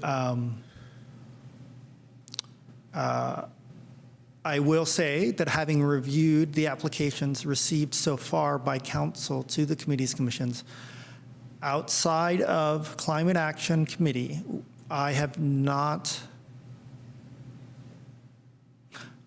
do not believe I have seen a single student apply, and that is a little bit harder for us as council members to reach out to the students. And so that is something that I'm not sure if this is something historically AUSD has done either in flyers or emails to rising juniors, but it's something we would appreciate the help with.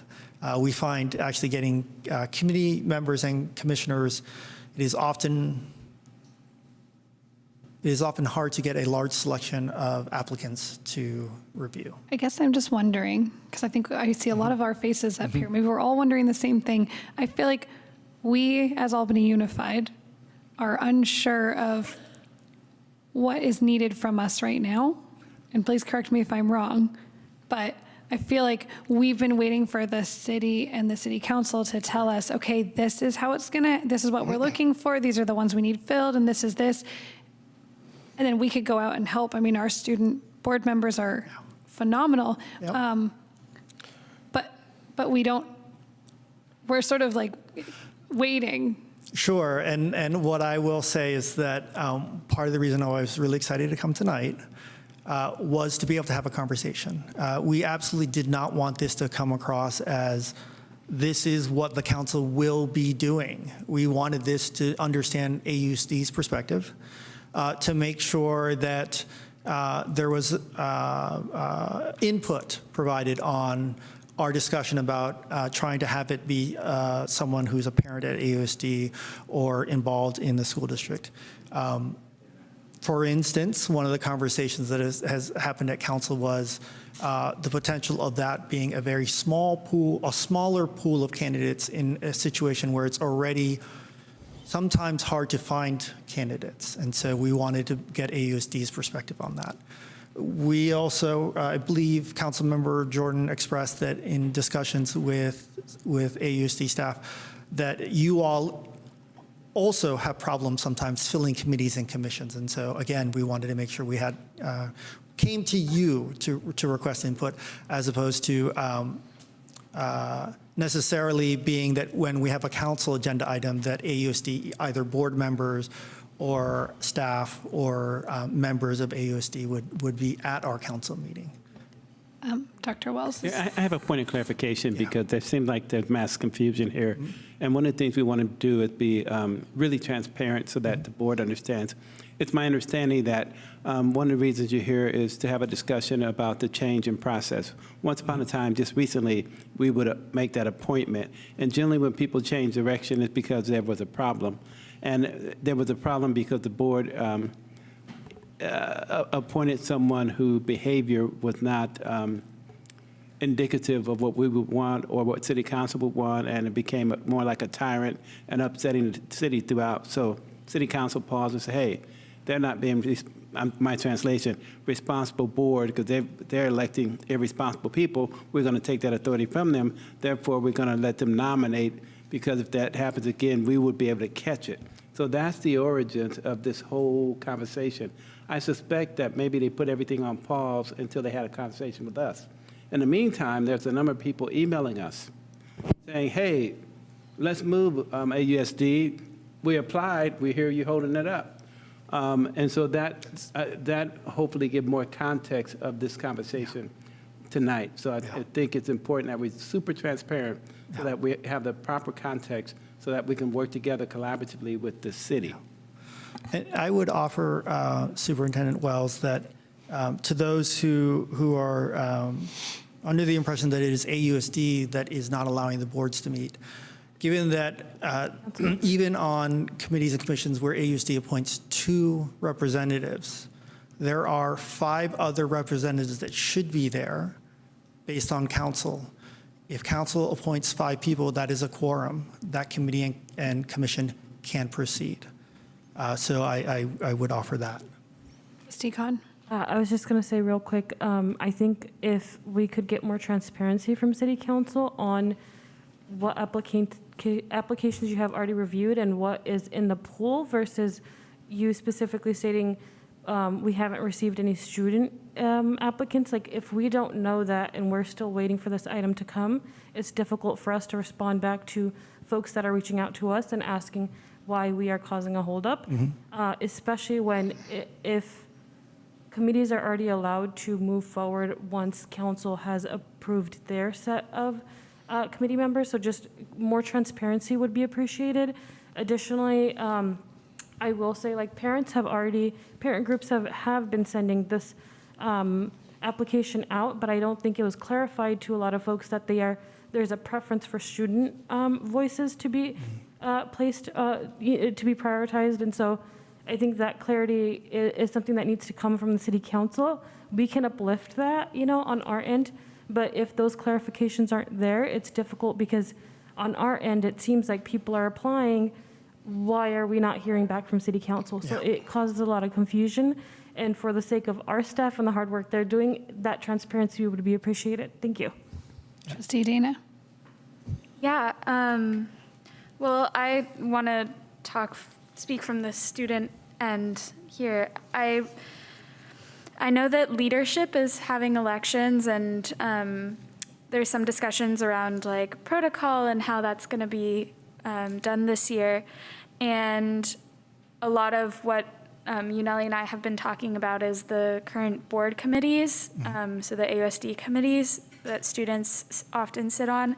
It'd be interesting to see if we could also not necessarily lump those applications in, but it would be interesting to see if we have that for city council, because here it says junior seated for 2 years at the end of their sophomore year. So I guess I just had a timeline question, because this clearly states like at the end of the year, so that's like what, May, April. So according to this timeline, we're still on track for students. So we still, like Nelly and I can still get those out probably with leadership announcements and stuff, but I just want to clarify that that's like the timeline, because it sounds like some people are wanting to hold meetings, but it doesn't make sense for this timeline to have already held meetings when, A point of clarification, that specific language is for the Climate Action Committee. In my notes, I have all the ordinances that were passed creating these seats. That is I believe, the only one that actually specifies a rising junior and the timing. Otherwise, all other appointments would fall under the normal kind of transition when new council members come in every 2 years. That transition happens. Board Trustee Khan's point, absolutely. I mean, what we're hoping as council members is to be able to have AUSD help us amplify our voice in terms of reaching out.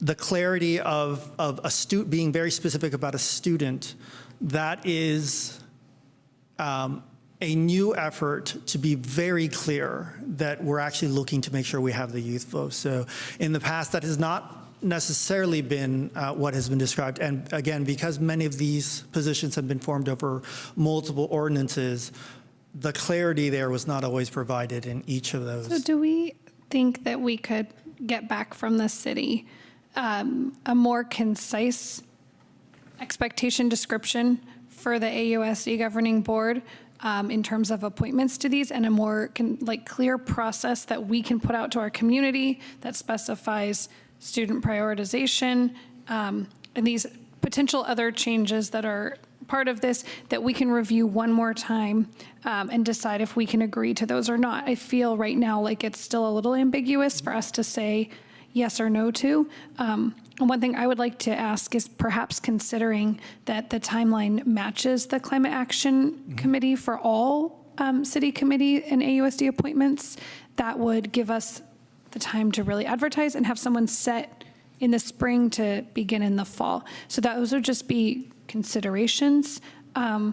We are at time on this item, so I'm going to take the one public comment. I think, Julie, since we're at time, can we do a 1-minute timer on this one, please? And then we can follow up and expect a second conversation about this. Thank you so much for coming. Oh. Before that, I would ask that Council, that you would consider bringing staff who do all that research and who can come walk us through and articulate it and leave us with a sheet of a step-by-step so that we all are clear. And that way we could be a better support and partnership together. And our students and our government classes and our teachers can really help recruit. And I applaud the city for wanting to promote and invite student voices. We applaud you on that. And we want to be a partner with you on that as well. And President Davidson, I just want to get my one quick question. I'm sorry, I skipped you. Go ahead, yes. Actually, I don't want to say anything about what everybody else said. If we're going to have students from other schools, who's going to do the outreach? So the memo explains that would be on city staff and council. Can we get a motion to extend time on the item if we're going to continue discussing? I think we're going to do our one public comment and then be within 5 minutes on that one. All right. Thank you for the answer. Good evening, everybody. My name is Jeremiah Garrett Pinguello. I am the past school district's appointee for the Social and Economic Justice Commission. I believe it's not called the Social and Economic Justice Commission anymore. City Council renamed it to a commission called RISE. So I believe it's no longer called the Social Justice, it's called RISE now. For me, I'm really kind of shocked because with all these rules and regulations that the City Council wants to control the school district on how they appoint somebody, and the school district doesn't get the freedom on how they appoint somebody, this kind of singles me out that now I wouldn't be able to ever serve again, which would mean I can't be a productive citizen of my community, which is the school district's mission statement. So for me, I'm not sure. I applied in January, and I'm not sure the school district can get. Thank you so much. We're having a little bit of a hard time. Your call is breaking up, but please feel free to send us a follow-up email with that, with more points. Thank you so much, and thank you. Yes. Can I? 10 seconds. Sure. The public commenter was correct. City Council is considering the name change of Social and Economic Justice Commission to the Racial Inclusivity and Social Equity Commission. We took a vote, we received a report last meeting. This coming meeting, we will actually be taking the vote for officially changing the name. Thank you so much for your presentation, and we look forward to being in touch soon on this. We will now move to our review and action items. We are on 11A, which is the approval of the Marina Mechanical HVAC project for Cornell. And we turn this over to our CBO, Jackie Kim. Thank you, Dr. Wells. So this item, let's see, I'm going to talk about a little bit of background.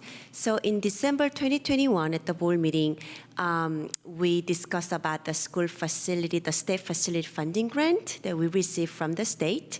And we reviewed the facility priorities, and we proposed allocation of the state funding. And one of our priority presented was the HVAC at Cornell Elementary School with a budget of $2.5 million. And let's see if I can maybe do this. So this was what we brought to the board and approved. For out of $10 million, there was $2.5 budget. However, the bid that we received was little over $3.7 million. So let me just go back to the place. Yes. Okay. So here is the best proposal we got, and it's really the only one proposal we got from the Marina Mechanical. So at this point, with the budget of $2.5 million, we are asking for the board to approve and recognize Marina Mechanical as the best value proposer.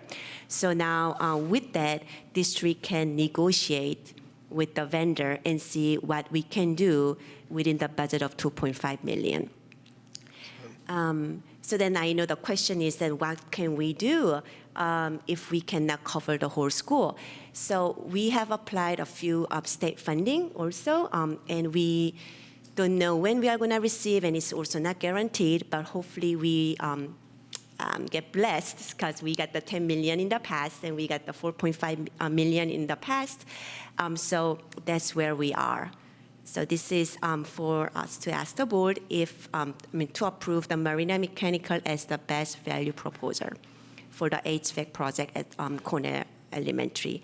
And Juan Barroso, he, I need to invite him. Actually, if you can. You want me to yes. promote him? Move to a panelist. So Juan Barroso really helped us with all this process and also help us submit all the documentation to the state. And if the board has any questions, he is here to answer any questions this evening. Any questions? Just the comment, I think this is a good approach, that we're going to approve that we recognize that, but we can go back and negotiate. So thank you for that. Yes, and the word that you use, negotiate, is really good because that's the reason that I do not have actual bid proposals. I can share with the board if the board asks, but this is not for the public record, so then we can negotiate. Good. Yes, Trustee Dana. I mean, this is the item that I was referring to earlier with the public comment. I just wanted to know whether that option had been looked into, the CO2 tests, and then beyond that, that sort of extra HVAC funding. I'll be honest, I don't get those emails because I'm a minor, so my personal emails aren't on the website. But has that option been looked into? Have we applied for that? Yes, so we are in the process of applying the grant. Okay, beautiful, thank you. We are applying every single one we can find. For the record, she referring specifically to the KALB program. Yes, that is correct. Okay, thank you. Okay, Can I make a motion? we are ready for a motion. I move that we approve the Marine and Mechanical as the best value proposal for the Cornell Elementary School HVAC project. Oh, second. And I should just make it known, I did not see any public comment in the room or online, so there was not public comment on this item. Okay, so we have a motion and a second. All in favor? Aye. All opposed? Seeing none, the motion passes unanimously. And I'm very grateful for that approach on this one. We will now move on to 11B, the second interim financial report and resolution. And this is designating certain general funds as a committed fund balance. Yeah. Madam Chair, President Davidson, we're going to turn this over to CBO Kim. This is a long-awaited report. And so, CBO Kim, you're up again at this time. Thank you, Dr. Wells. And I'm going to just jump into the PowerPoint presentation. See if I don't, maybe I have to reshare.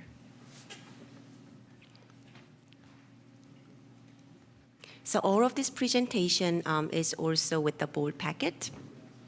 Okay. So second in term of 22-23, and I know a few of the board members, this is the second order you receive after the December 15th. So the second interim report is one of the routinely required state reporting, along with adoption, first interim, and second interim. So adoption happens in June before the school starts. So with the May revision numbers, and the first interim, so all the three items here is all budget numbers, projection numbers, not actual numbers. The first interim, what is important is that now we know when we present this first interim, it is period for October 31st, so we should know all the staffings. We should fill all the vacancies, so that's the main item for the first interim. Now the second interim, the period is January 31st. So it's about the half of the school year. So now we really want to know how do we do for a half of the school, and how are we going to do in the next half of the school. So that's really the main point of the second interim. And also one of the state required reporting is the fiscal close, which we call unaudited actual numbers. And this is the only actual numbers that we present to the board and required to do so. And auditor get to audit the actual numbers. Okay. So the purpose of this item is to analyze and revise our operating budget for the updated information. And we also communicate our overall financial condition of the district to the board, to the county of Ed, to the state, and to our community for the fiscal year end January 31st every year. Okay.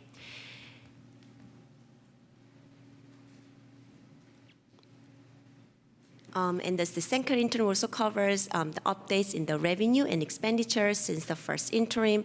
And this interim report includes what we call SACS fiscal report. As you see, like 150 pages of the state reporting. It's very hard to read.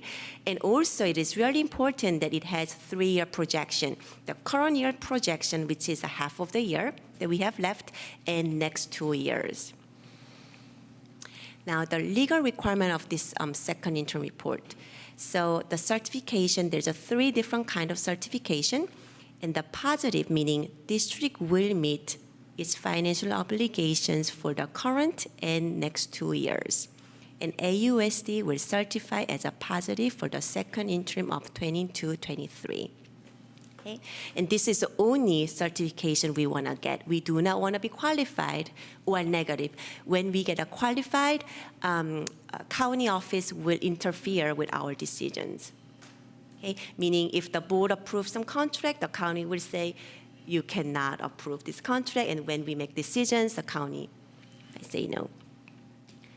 Okay, our enrollment trends. So as we know, our enrollment really drives our major funding, LCF funding from the state. Really technically, it's really the attendance, not the ADA, but I will use maybe like both terms. So ADA, which is attendance, average daily attendance, really is about 96.6% for our Albany. And now you see the trend is really declining enrollment. And this is a trend in California, in Bay Area, and also in Alameda County. So when we look at this 21, 22, let's look at this. We show an increase of 13 students. It's because we had a successful IDT in that year, over 100 IDT students. And again, in 2022-23, we have over 100 inter-district transfer students. So we have, without them, we would be negative, maybe like 85, right? Or something like that. So, Silvio, can I interject here? Because it's important to illuminate an issue here. Over the last couple of years, our ITD students have brought millions of dollars into our district, allowing us to keep a number of our prize programs, and so that they are valued members of our community. And I wanted to note that because I don't think some people, a lot of folks realize that. And it's because of our ITDs, we're able to keep the wonderful programs that we cherish so much. yes, thank you.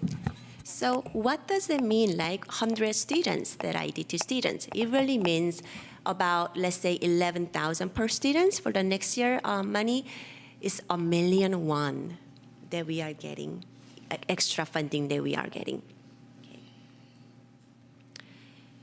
So let's talk about the changes from the first interim. So the KALB for the 23-24 got a little up to 8.13%. And 24-25 is about 3.54, which is a little less. Now, the gas and utilities, this is something that I am pretty upset about, but it was increased by $300,000. So I've been in a meeting with gas and utilities companies and vendors. So the problem is we had one of the coldest winter in the last 35 years. And also the gas price went up a lot. So this is very unfortunate, but we had to increase the budget by $300,000, and teacher sub costs increased by $200,000. So we had first we increased the rate, and also we have certainly more sub costs or sub teachers. And during the COVID, we were able to cover those costs with our COVID one-time funding. However, at this point, we do not have the COVID funding anymore. That general fund has to pick that up.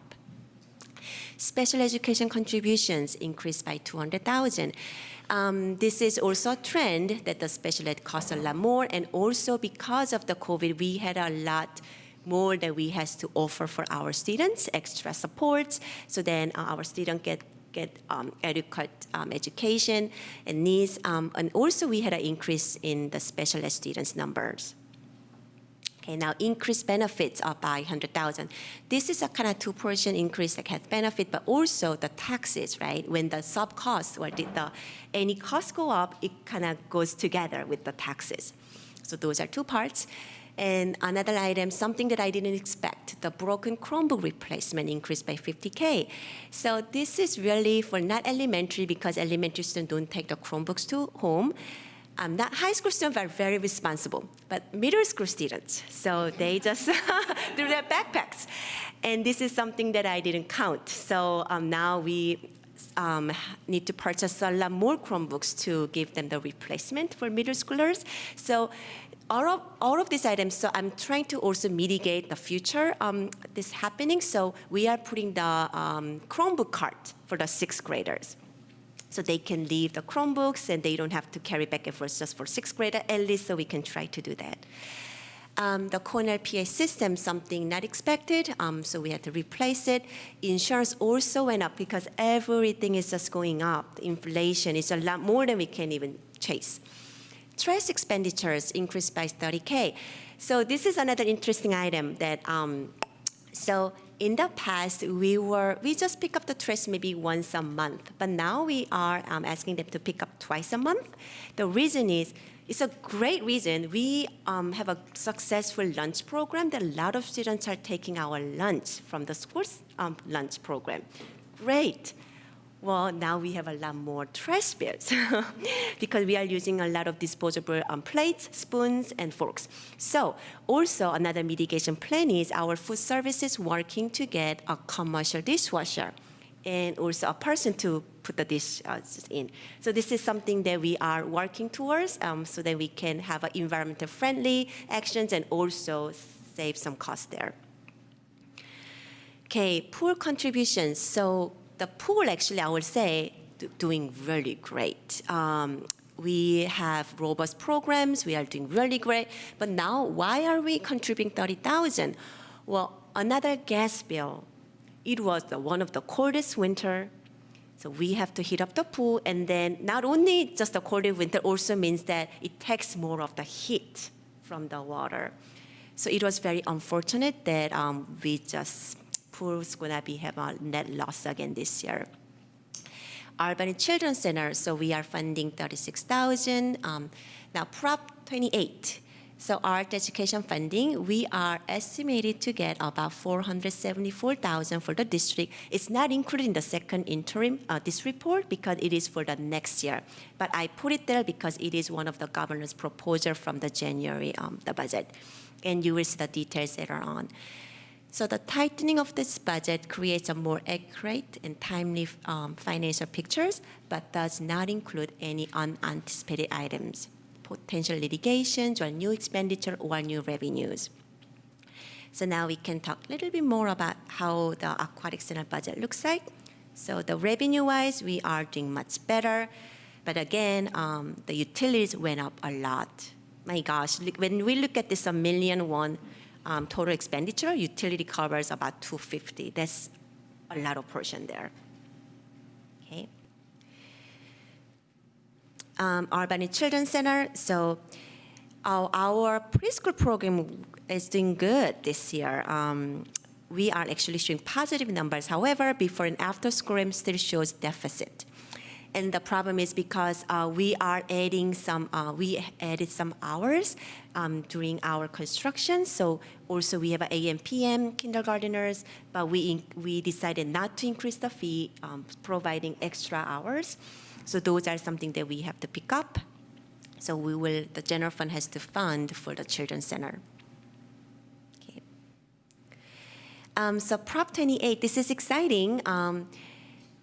So Albany High will get about 160K, Albany Middle 108, and elementary schools about 59 to 77K. And this is, of course, when you look at it, Ocean View gets more than Marine, and it is because always the funding is based on the unduplicate count percentages. Unduplicate percentage is meaning also English learners, low-income families, and the foster families. So there's a little variance there in elementary. So hopefully we get to do something great for our students next year. Okay, so this is just a pie chart to show our total revenue. So we receive about 83% from the state and only 2% from federal, and 11% from our community partial tax. So that's a lot of revenue we are getting, 11%. Without this 6.7 million, we are going to lose a lot of programs that we are supporting. A lot of them are mentalist programs, athletic programs, electives at high school courses.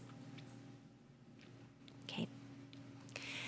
This is expenditure pie. So as you can see, we are the people business, right? We got to hire great staff to educate our students. So the salaries and benefits is about 83%, 82%, and the rest is other operation costs and supplies. So this is the numbers or assumptions that we use for the multi-year projection. It's not the number that I came up with. It's from the state and from the county, all those column numbers and the funding formulas. I just wanted to show you that this is still carried on. The enrollment, the first line item, and the second line, average daily attendance, is about 96.6%. However, we were able to get funded. The first column, when you see 21-22, that number 3485 is carried over from 1920 number. So during COVID, we were able to use the 1920 number again and again for 2 more years. That was the relief that we got for the attendance and funding.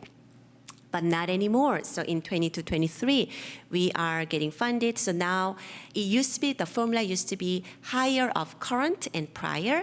Now higher of current, prior, and 3-year average. So that was some relief for us. So now all this thing that we are getting funded is a 3-year average for us. So you can see the COLA, and you will see now about per student funding is about 11,000, 9,000 to 12,000, so it's about 11,000 in average. Okay, and you will see a little bit something disappointing, but PARS when it's going up a lot. So PARS you will see about the last row here, 22.9% to all the way to 28%. So that's a big increase there. Okay, so this multi-year projection is actually showing up in the board agenda backup. Let me go back there. Okay, so I think I need to do it this way. Okay.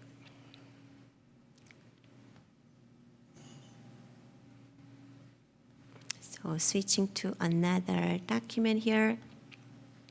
So this is our current and 3-year multi-year projection. Okay, so when you see the reserve, we are meeting 3% at year 3, barely, but we are meeting the state required 3% when you see the 4.32 number. Okay, and the assumption that we just show you is all there for this supporting this. Sorry, I'm just keep going back there. Okay. So now, what's the next step? So we presented second interim report today. In April, we will present 21-22, the bond audit, because we have $95 million we received from the community. So we have a special requirement that we will also have to do the bond audit.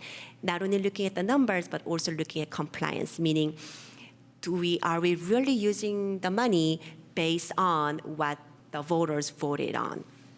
Okay, so the compliance piece is the big here. Now, May 2023, so we will have a budget revised workshop. So governor proposed the revised budget.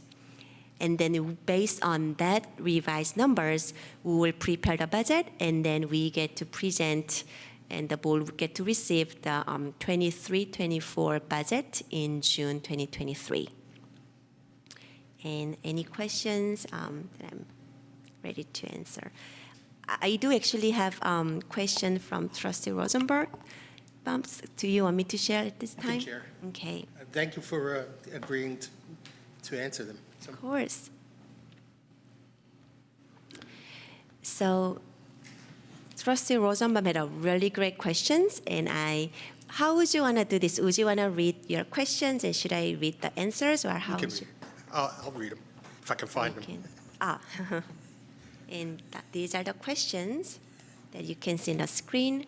Oh, and there it is. Yep.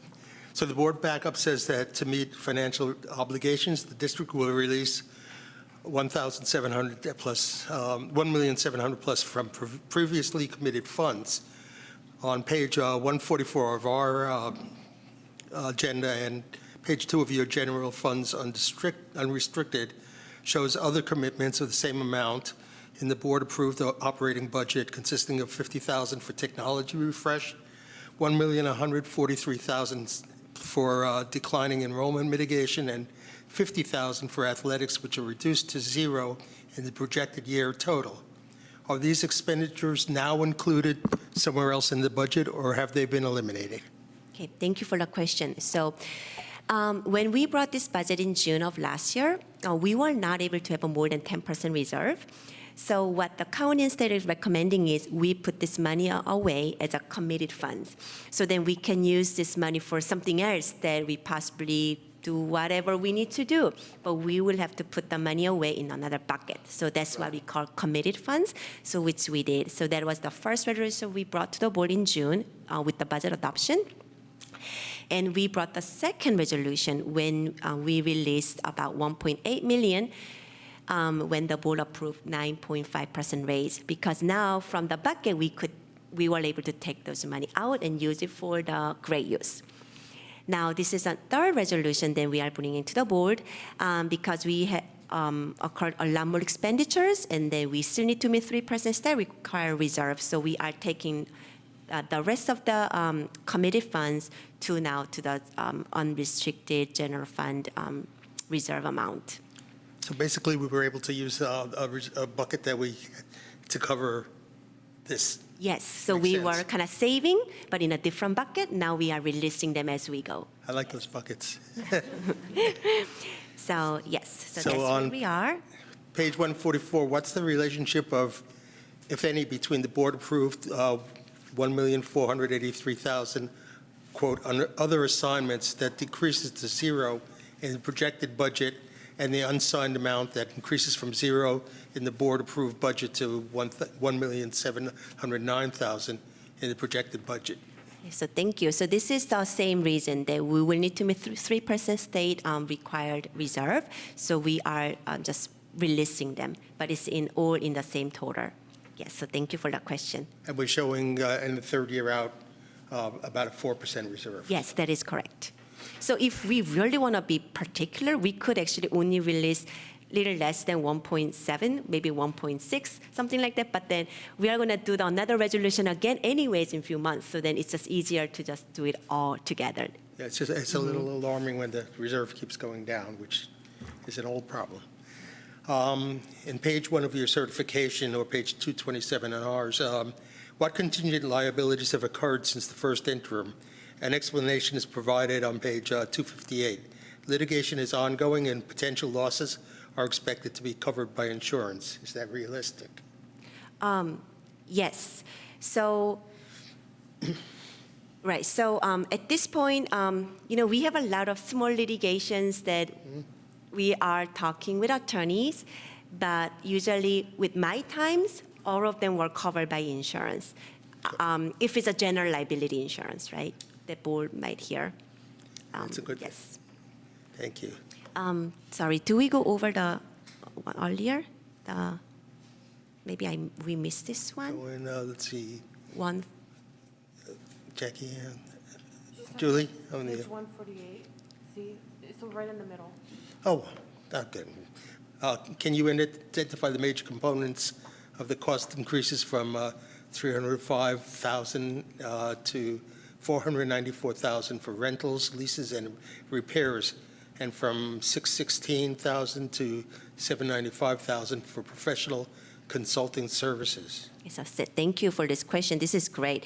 So usually I present the changes, but this wasn't because it was transfer funds from one to another. It wasn't an increase of the expenditures. So for the computers, laptops, and we were budgeted under supplies category, like instruction supplies, but then actually what happened is it was under the list now because we are actually making payment. Okay, so this is always in the past, but I always move from somehow supplies, but then move to the lease payment. The same thing with the professional consulting services. So we budgeted a mental health specialist under somehow special ed budget because I think what happened was our special director oversees both special ed and the mental health program back then when we developed the budget. So it was in the same bucket. But now we knew that she supports the general ed students, that is better, or it's a right thing for us to move her from the special ed expenditures and move to the unrestricted general fund. So that's the changes there that you will see the increase. Thank you. And what contingent liabilities have occurred? Whoop, we already did that. Okay, 253. The deficit spending criteria are not met. The explanation states that the district is implementing procedures to mitigate deficit spending. Please identify these procedures. So we are currently working with the Budget Advice Committee to come up with a list of items that where we can prioritize and we can reduce. So that's in the work. And also we are holding the budget board workshop to identify board priorities and reduce the non-priority items. Great. And you answered the next question. What period is covered? Or is it 22, 23 only? Yes. And the answer is yes. Thank you so much. All right, I'm getting better at this. Yes, Trustee Dana. Yeah, I'm on the Budget Advisory Committee, and I'd just like to add, we're also making like a long-term plan as well, in case that does, like just to avoid going under the 3%. And then I did have a question regarding the art funding distribution. So that was, we redistributed based on like low-income students, English language learners, like throughout the different schools, does it become, does that money, like, is that under the jurisdiction of the principals now, or does the board have say in like how that money is further allocated to the different programs within the schools? Well, it's going to be an inclusive and collaborative, transparent process.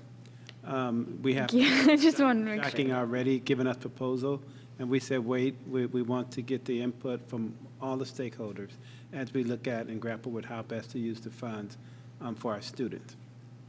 Beautiful, thanks so much. Vice President Boyd. Thank you. Just one question, and CBO Kim, I apologize, I didn't get to send it to you ahead of time, so if this needs to come later, that's fine.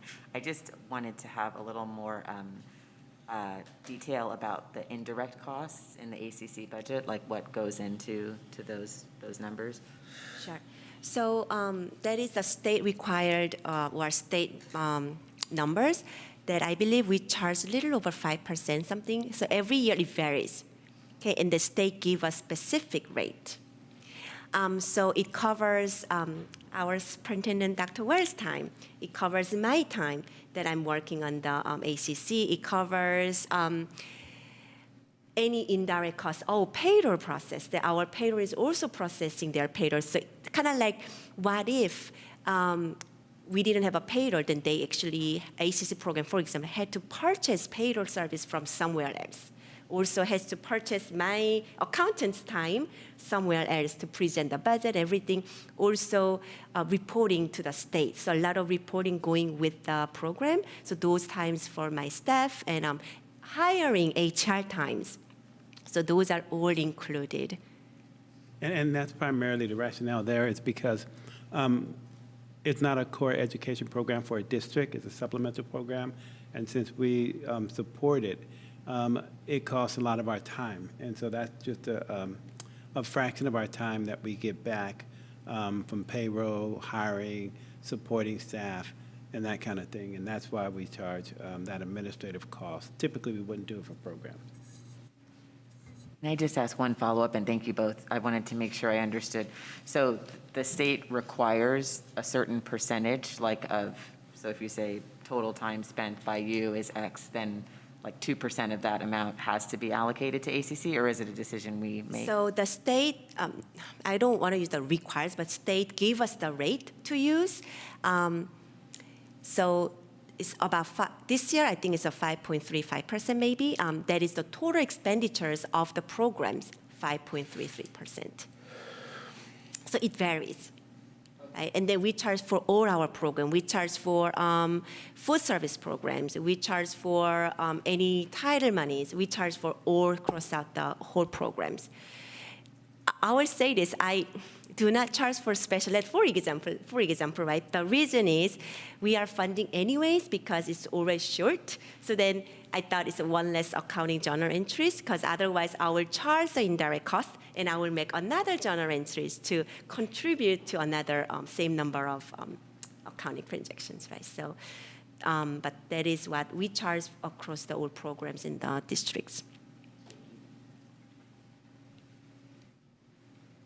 Okay, seeing that we are kind of at our time on this one, the one thing, so the Budget Advisory Committee saw this yesterday, and I've been sitting after that discussion a lot and thinking and really just mulling this over, and there were a lot of things that came up out of that discussion of ways that maybe our community does not understand our funding very well.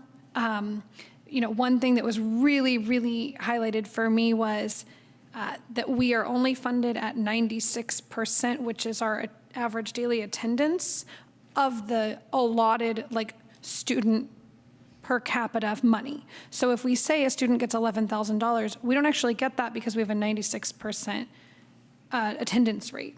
But we also, attendance is not, when it's excused, is not funded.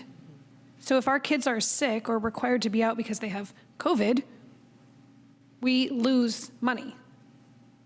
Correct. So I'm wondering if we as a board might like to start thinking about writing a letter or something to advocate for this to be considered differently.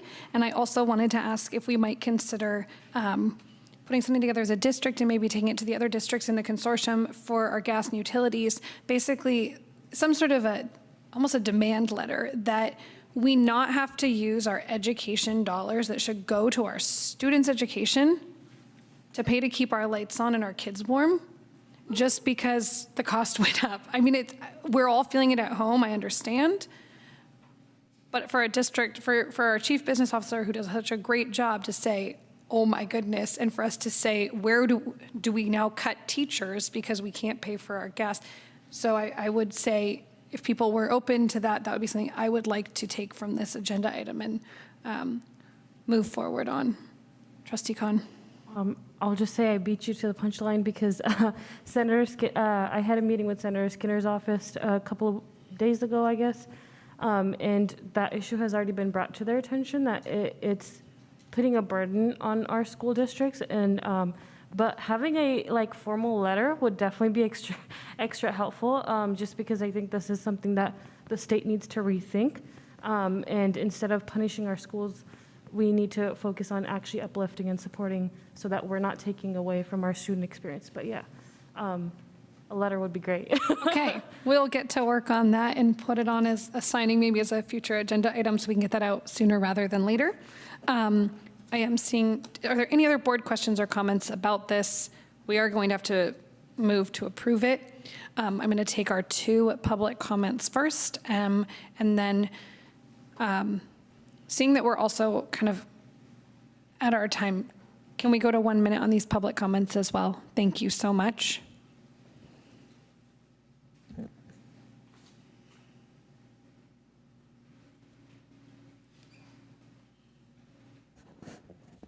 Hi, I was actually trying to speak on the Cornell bid approval. Can you all hear me? Yeah. Okay, sorry about that. But it's appropriate to highlight that the process of engineering efficient facilities and the involvement of engineers in our facilities can reduce electrical use, and that in addition to that $3.7 million bid for Cornell, there is an electrical upgrade which could be decreased with more efficient equipment. I'd like to point out that the swimming pool uses in 1 month more gas than the total municipal use for the city of Albany. So reducing our energy use is something we'd love the opportunity to work on, but we do need engineers to review to help with that. Thank you.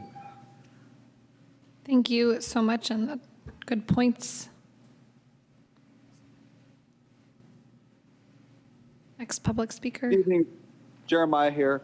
Yeah, regarding the $300,000 gas and electric bill, maybe someone from the district can reach out to the Albany Climate Action Committee. I know they're really big on grants and how to apply for funding for energy. So maybe that could be a resource.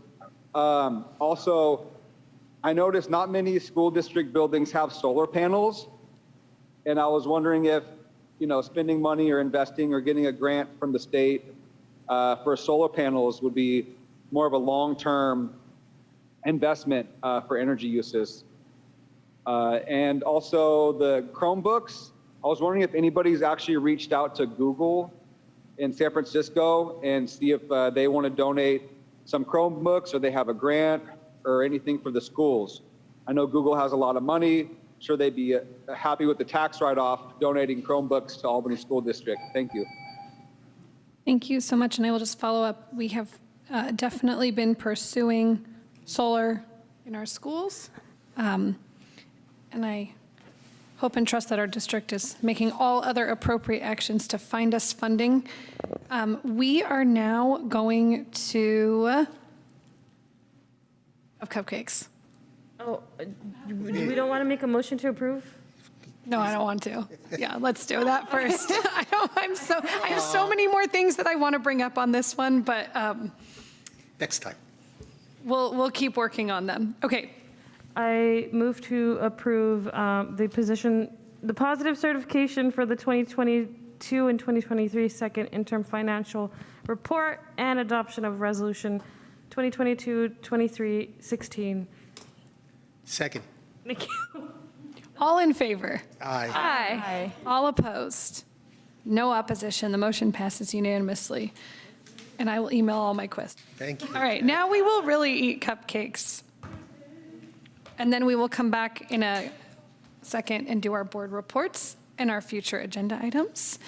But Dr. Wells, your staff cares an awful lot, your board cares an awful lot, and took some time, so we need to celebrate you a little bit here.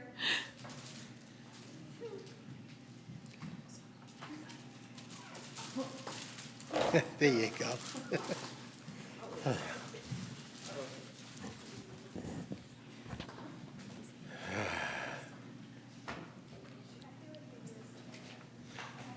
Go ahead, tell us.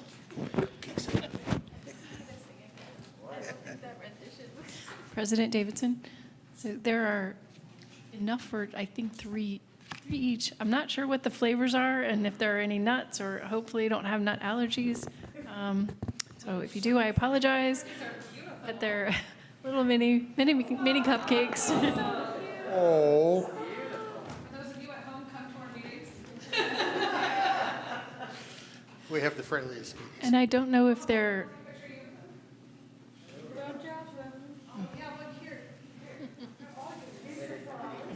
Cupcakes. Liz. Cupcakes. just got the first plate.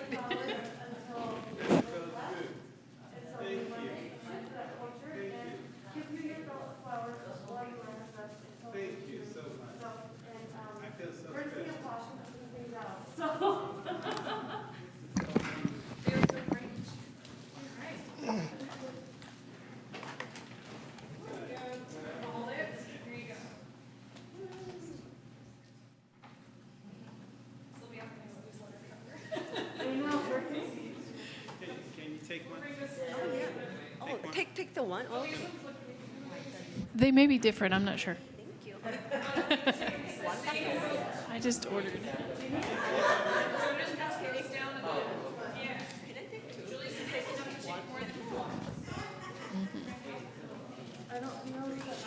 I'm not sure. I got 4 dozen. And they, yeah, they come from the cup.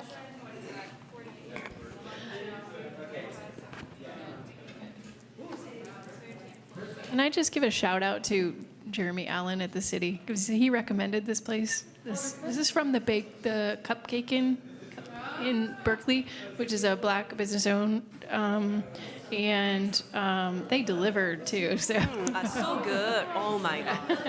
So good. Wait, it's supposed to be the best place in the Bay Area. what are the types? I go there often, so I can tell you everything. So, Yes. yeah. Key lime pie, it actually has like a bit of like key lime pie gel in the middle. It's like tart and wonderful. It's better than vanilla, double chocolate, salted caramel, red velvet. Take one of each. Right? The students deserve it. That one's one of my favorite, and like I have to have it every time.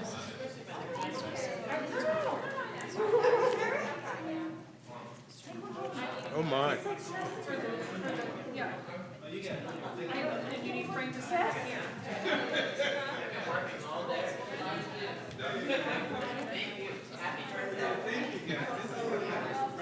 Is it? I think I'm good. I'll take one. No, I can't carry it.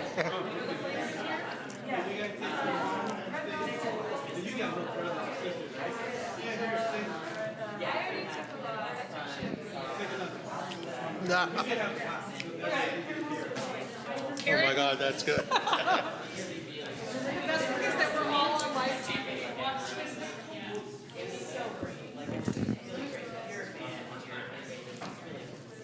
Is it that big chocolate on the certification of the second term?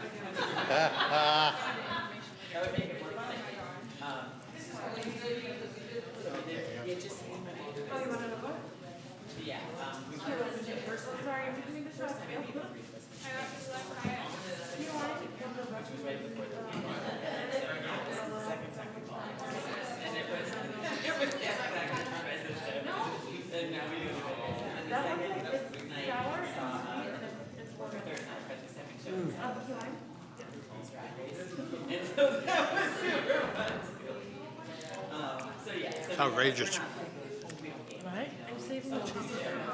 Where is this place? Cupcake. So they have two locations. There's one in Berkeley, one in Oh my gosh. Berkeley's two. It's like a little bit past the Safeway. I think it's technically Berkeley still. But if you,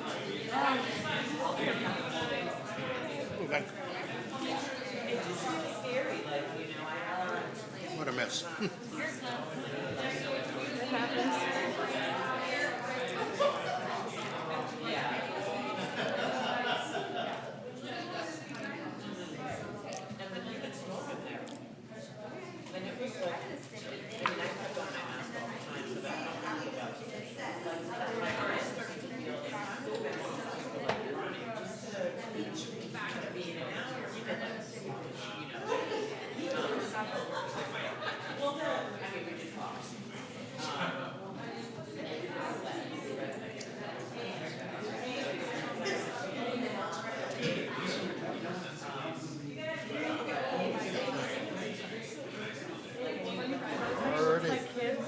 Yeah.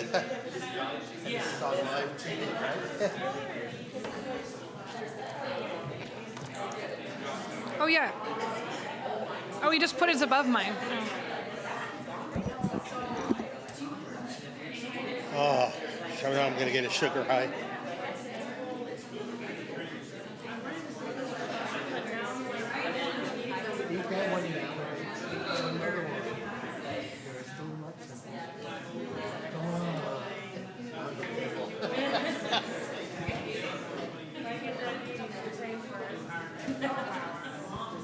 Okay. You got a deal.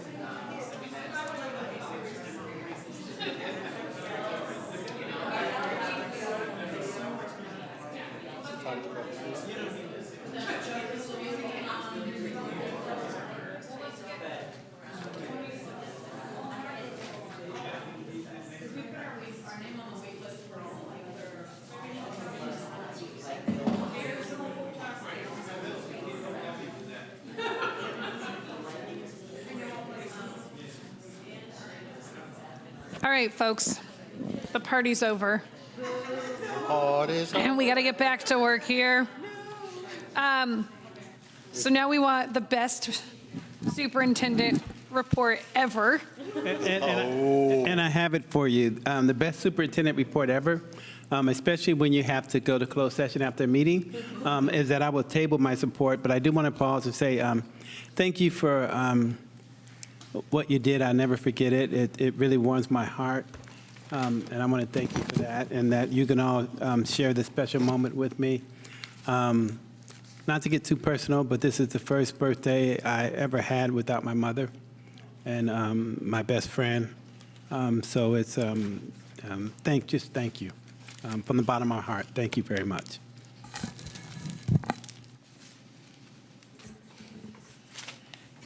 Trustee, Vice President Boyd.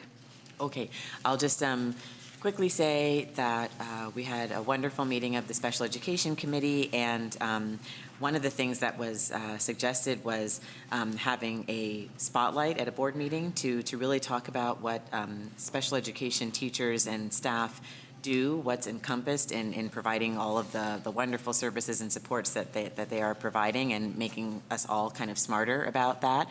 And then we talked about a number of things, but about really thinking about and compensating accordingly, and just really respecting and acknowledging what goes into providing services to students with disabilities that may be, different sorts of asks, like, additional sorts of asks. It's certainly in no way to discount anything that our teachers and our staff are doing, but just to be really mindful and about acknowledging what special gifts our teachers and staff who are delivering services and supports to students with disabilities, what that can entail, and making sure that they're really, compensated accordingly, which is not to say lowering compensation for anybody else, but it is to say making sure that we're really acknowledging and honoring those skills and services accordingly. So I enjoyed that conversation, and I'm hoping that those discussions continue,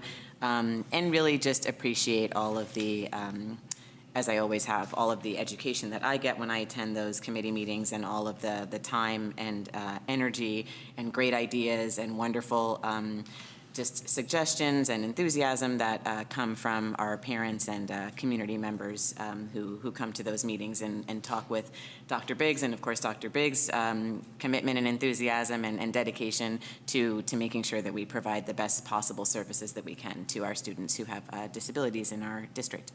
That's it. Trustee Hopwood. Thank you.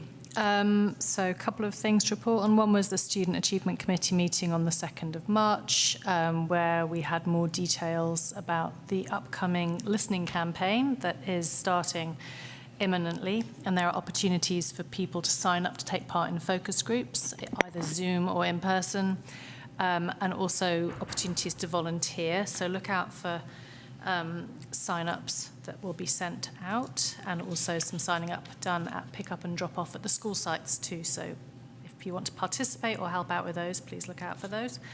And then the high school PTSA meeting, I'll keep it really brief, but the one thing I wanted to mention was that they had a really successful prom swap. So PTSA initiated donations of prom dresses, suits, ties. I was astonished, 175 dresses they had donated.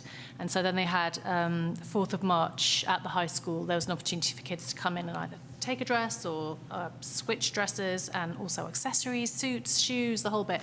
And in fact, so much was donated that they are going to host another event at some point soon on a Friday afternoon before prom, which is going to take place on the 20th of May. So that's just a huge shout out to Dorothy and the rest of the PTSA who organised that. And also just to mention that PTSA is going to be holding, well, they need to replace their leadership, their board, so president, vice president, treasurer, etc. If anybody is interested in leadership at PTSA, please reach out to the existing board to find out more. So that's it for me. Thank you.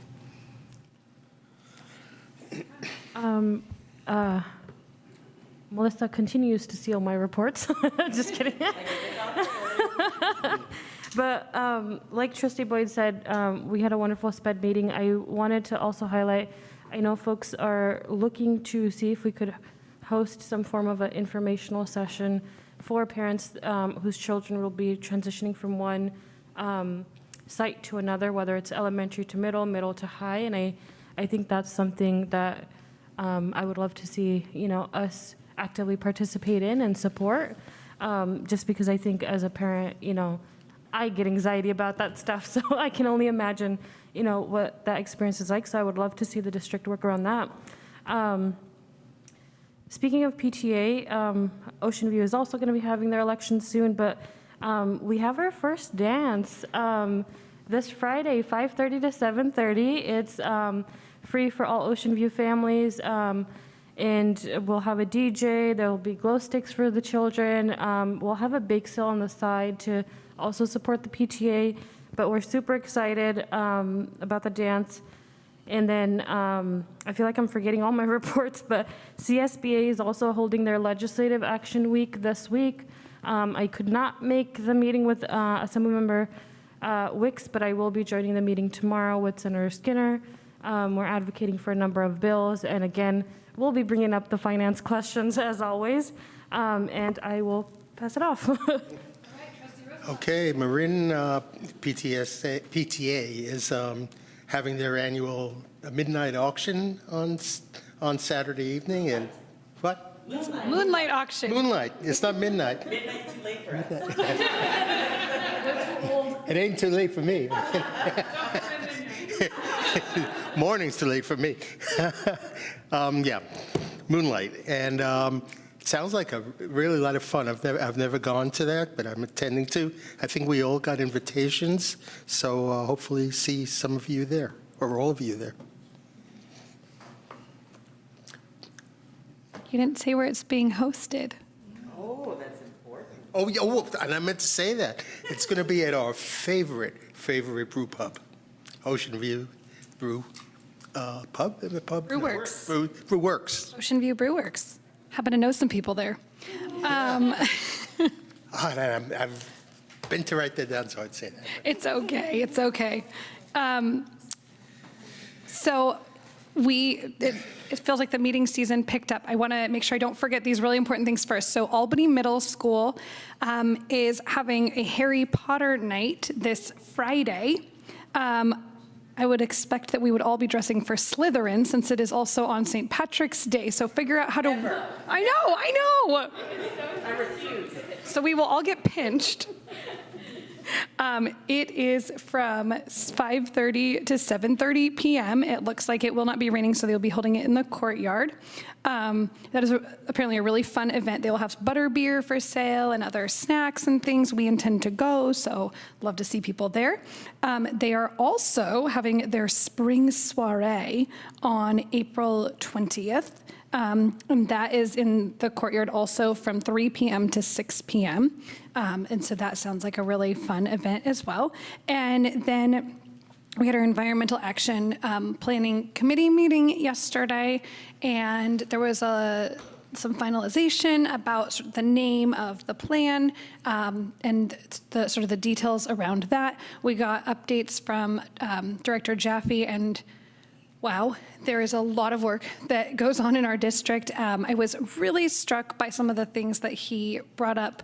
One in particular was just, I think what we've been looking for in AUSD for a while from this position. At the middle school, there are 12 different gates that open and close. And there was no schedule or system in place for opening and closing and monitoring.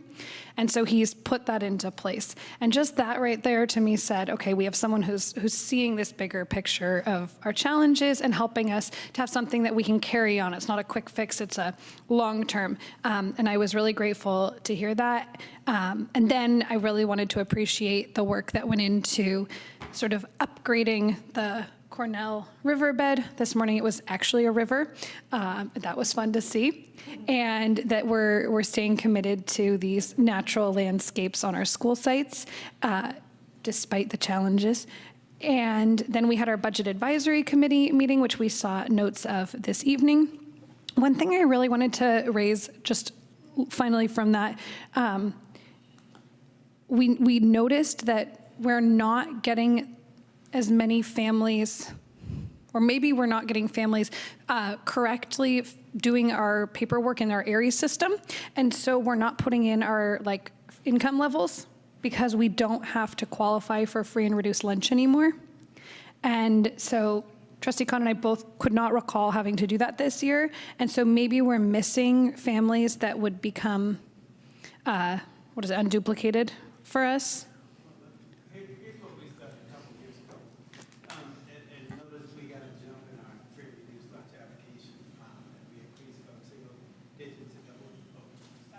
We increased significantly, more than doubled.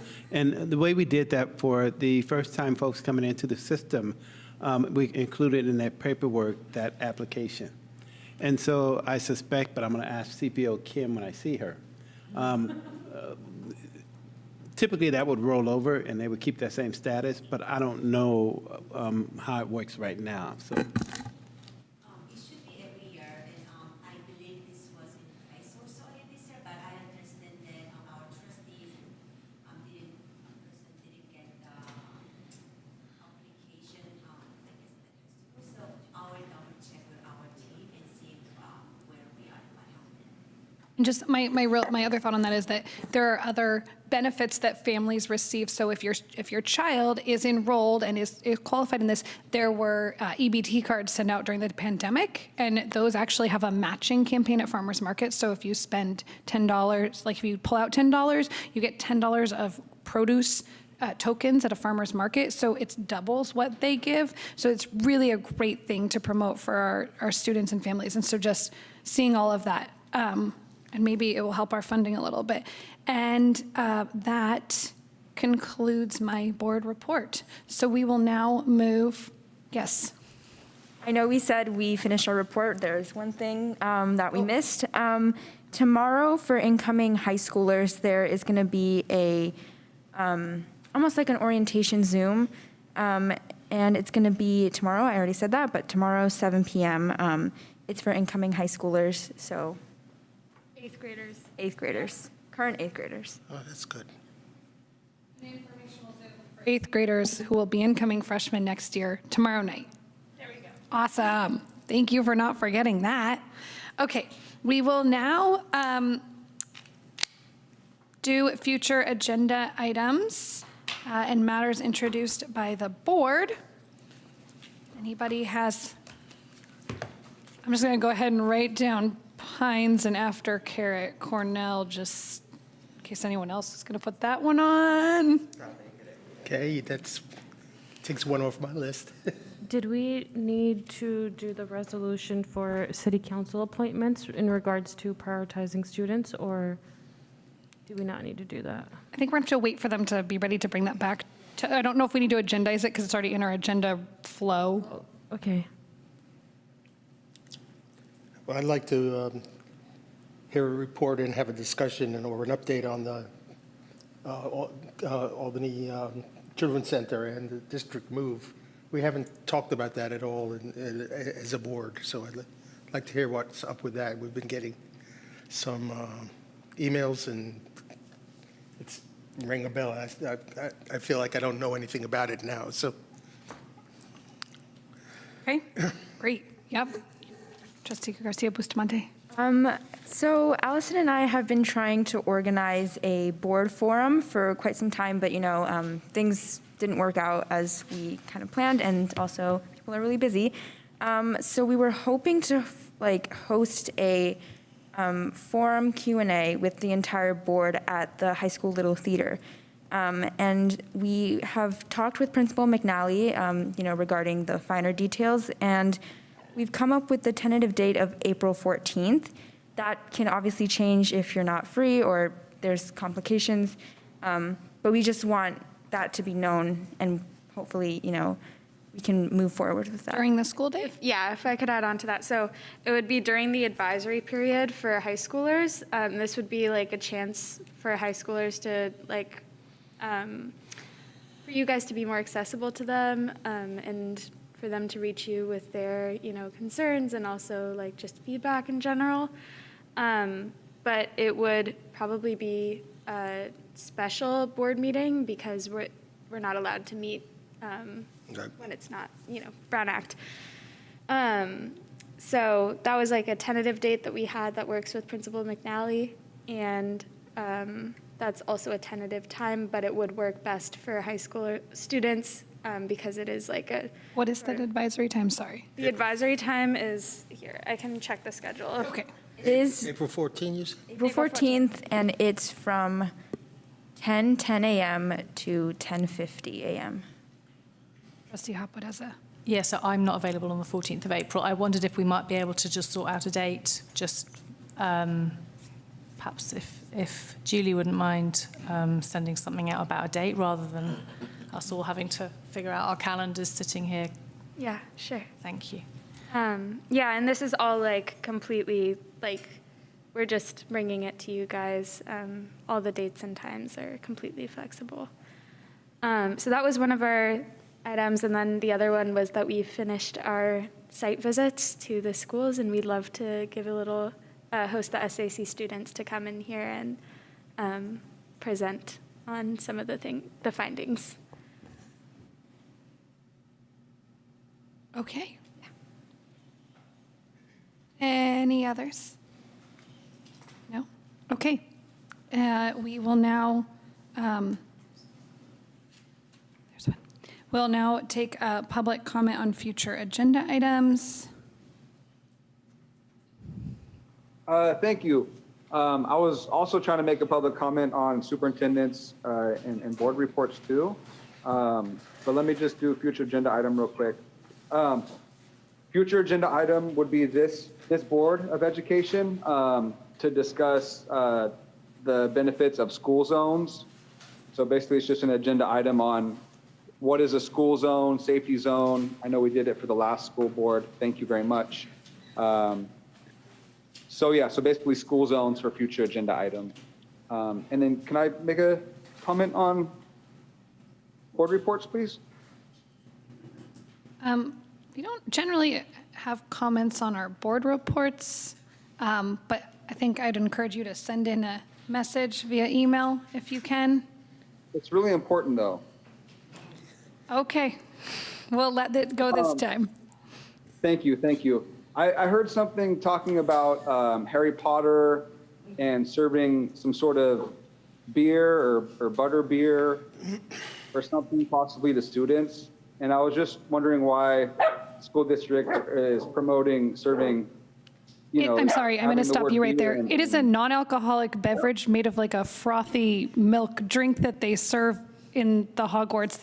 It's a type of like root beer sort of float. Yeah, it's like a root beer cream Right, soda. but We would I'm just never do saying such a thing. There's other beverages, and I was just saying, alcoholism, it is a disease, and I just would like to see it promoting, something other than just beer, because it makes kids think that. Okay, I'm sorry, I'm going to end your comment there. We're not doing that, and that is one of the things they're offering to be served following a literary connection, and that was all that it is. So we appreciate your comment.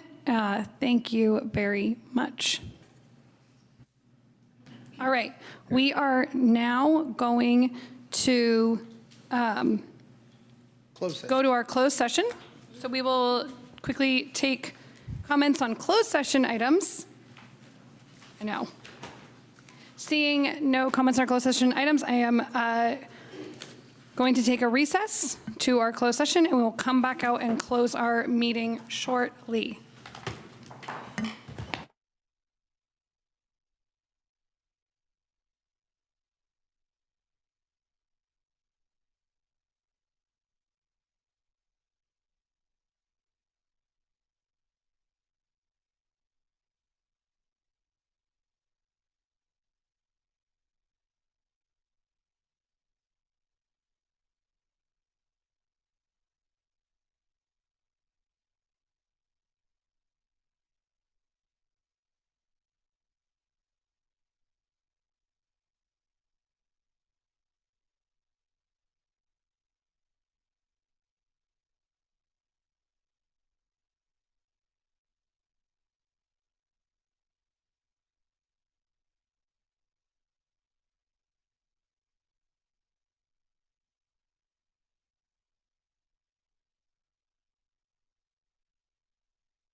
Did we run out of cupcakes?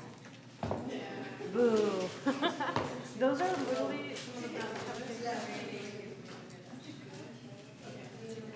I think which one are those ones that I So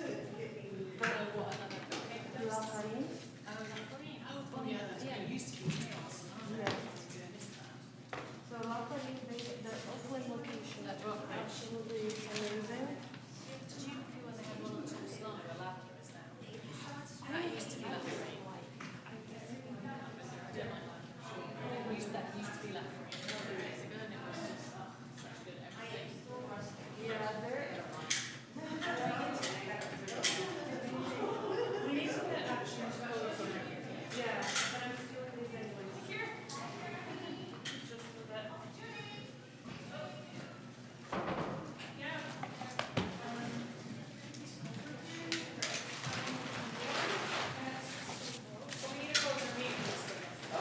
Oh, wait, sorry, we have to report on closed session. There was no action taken in closed session, and our meeting is adjourned.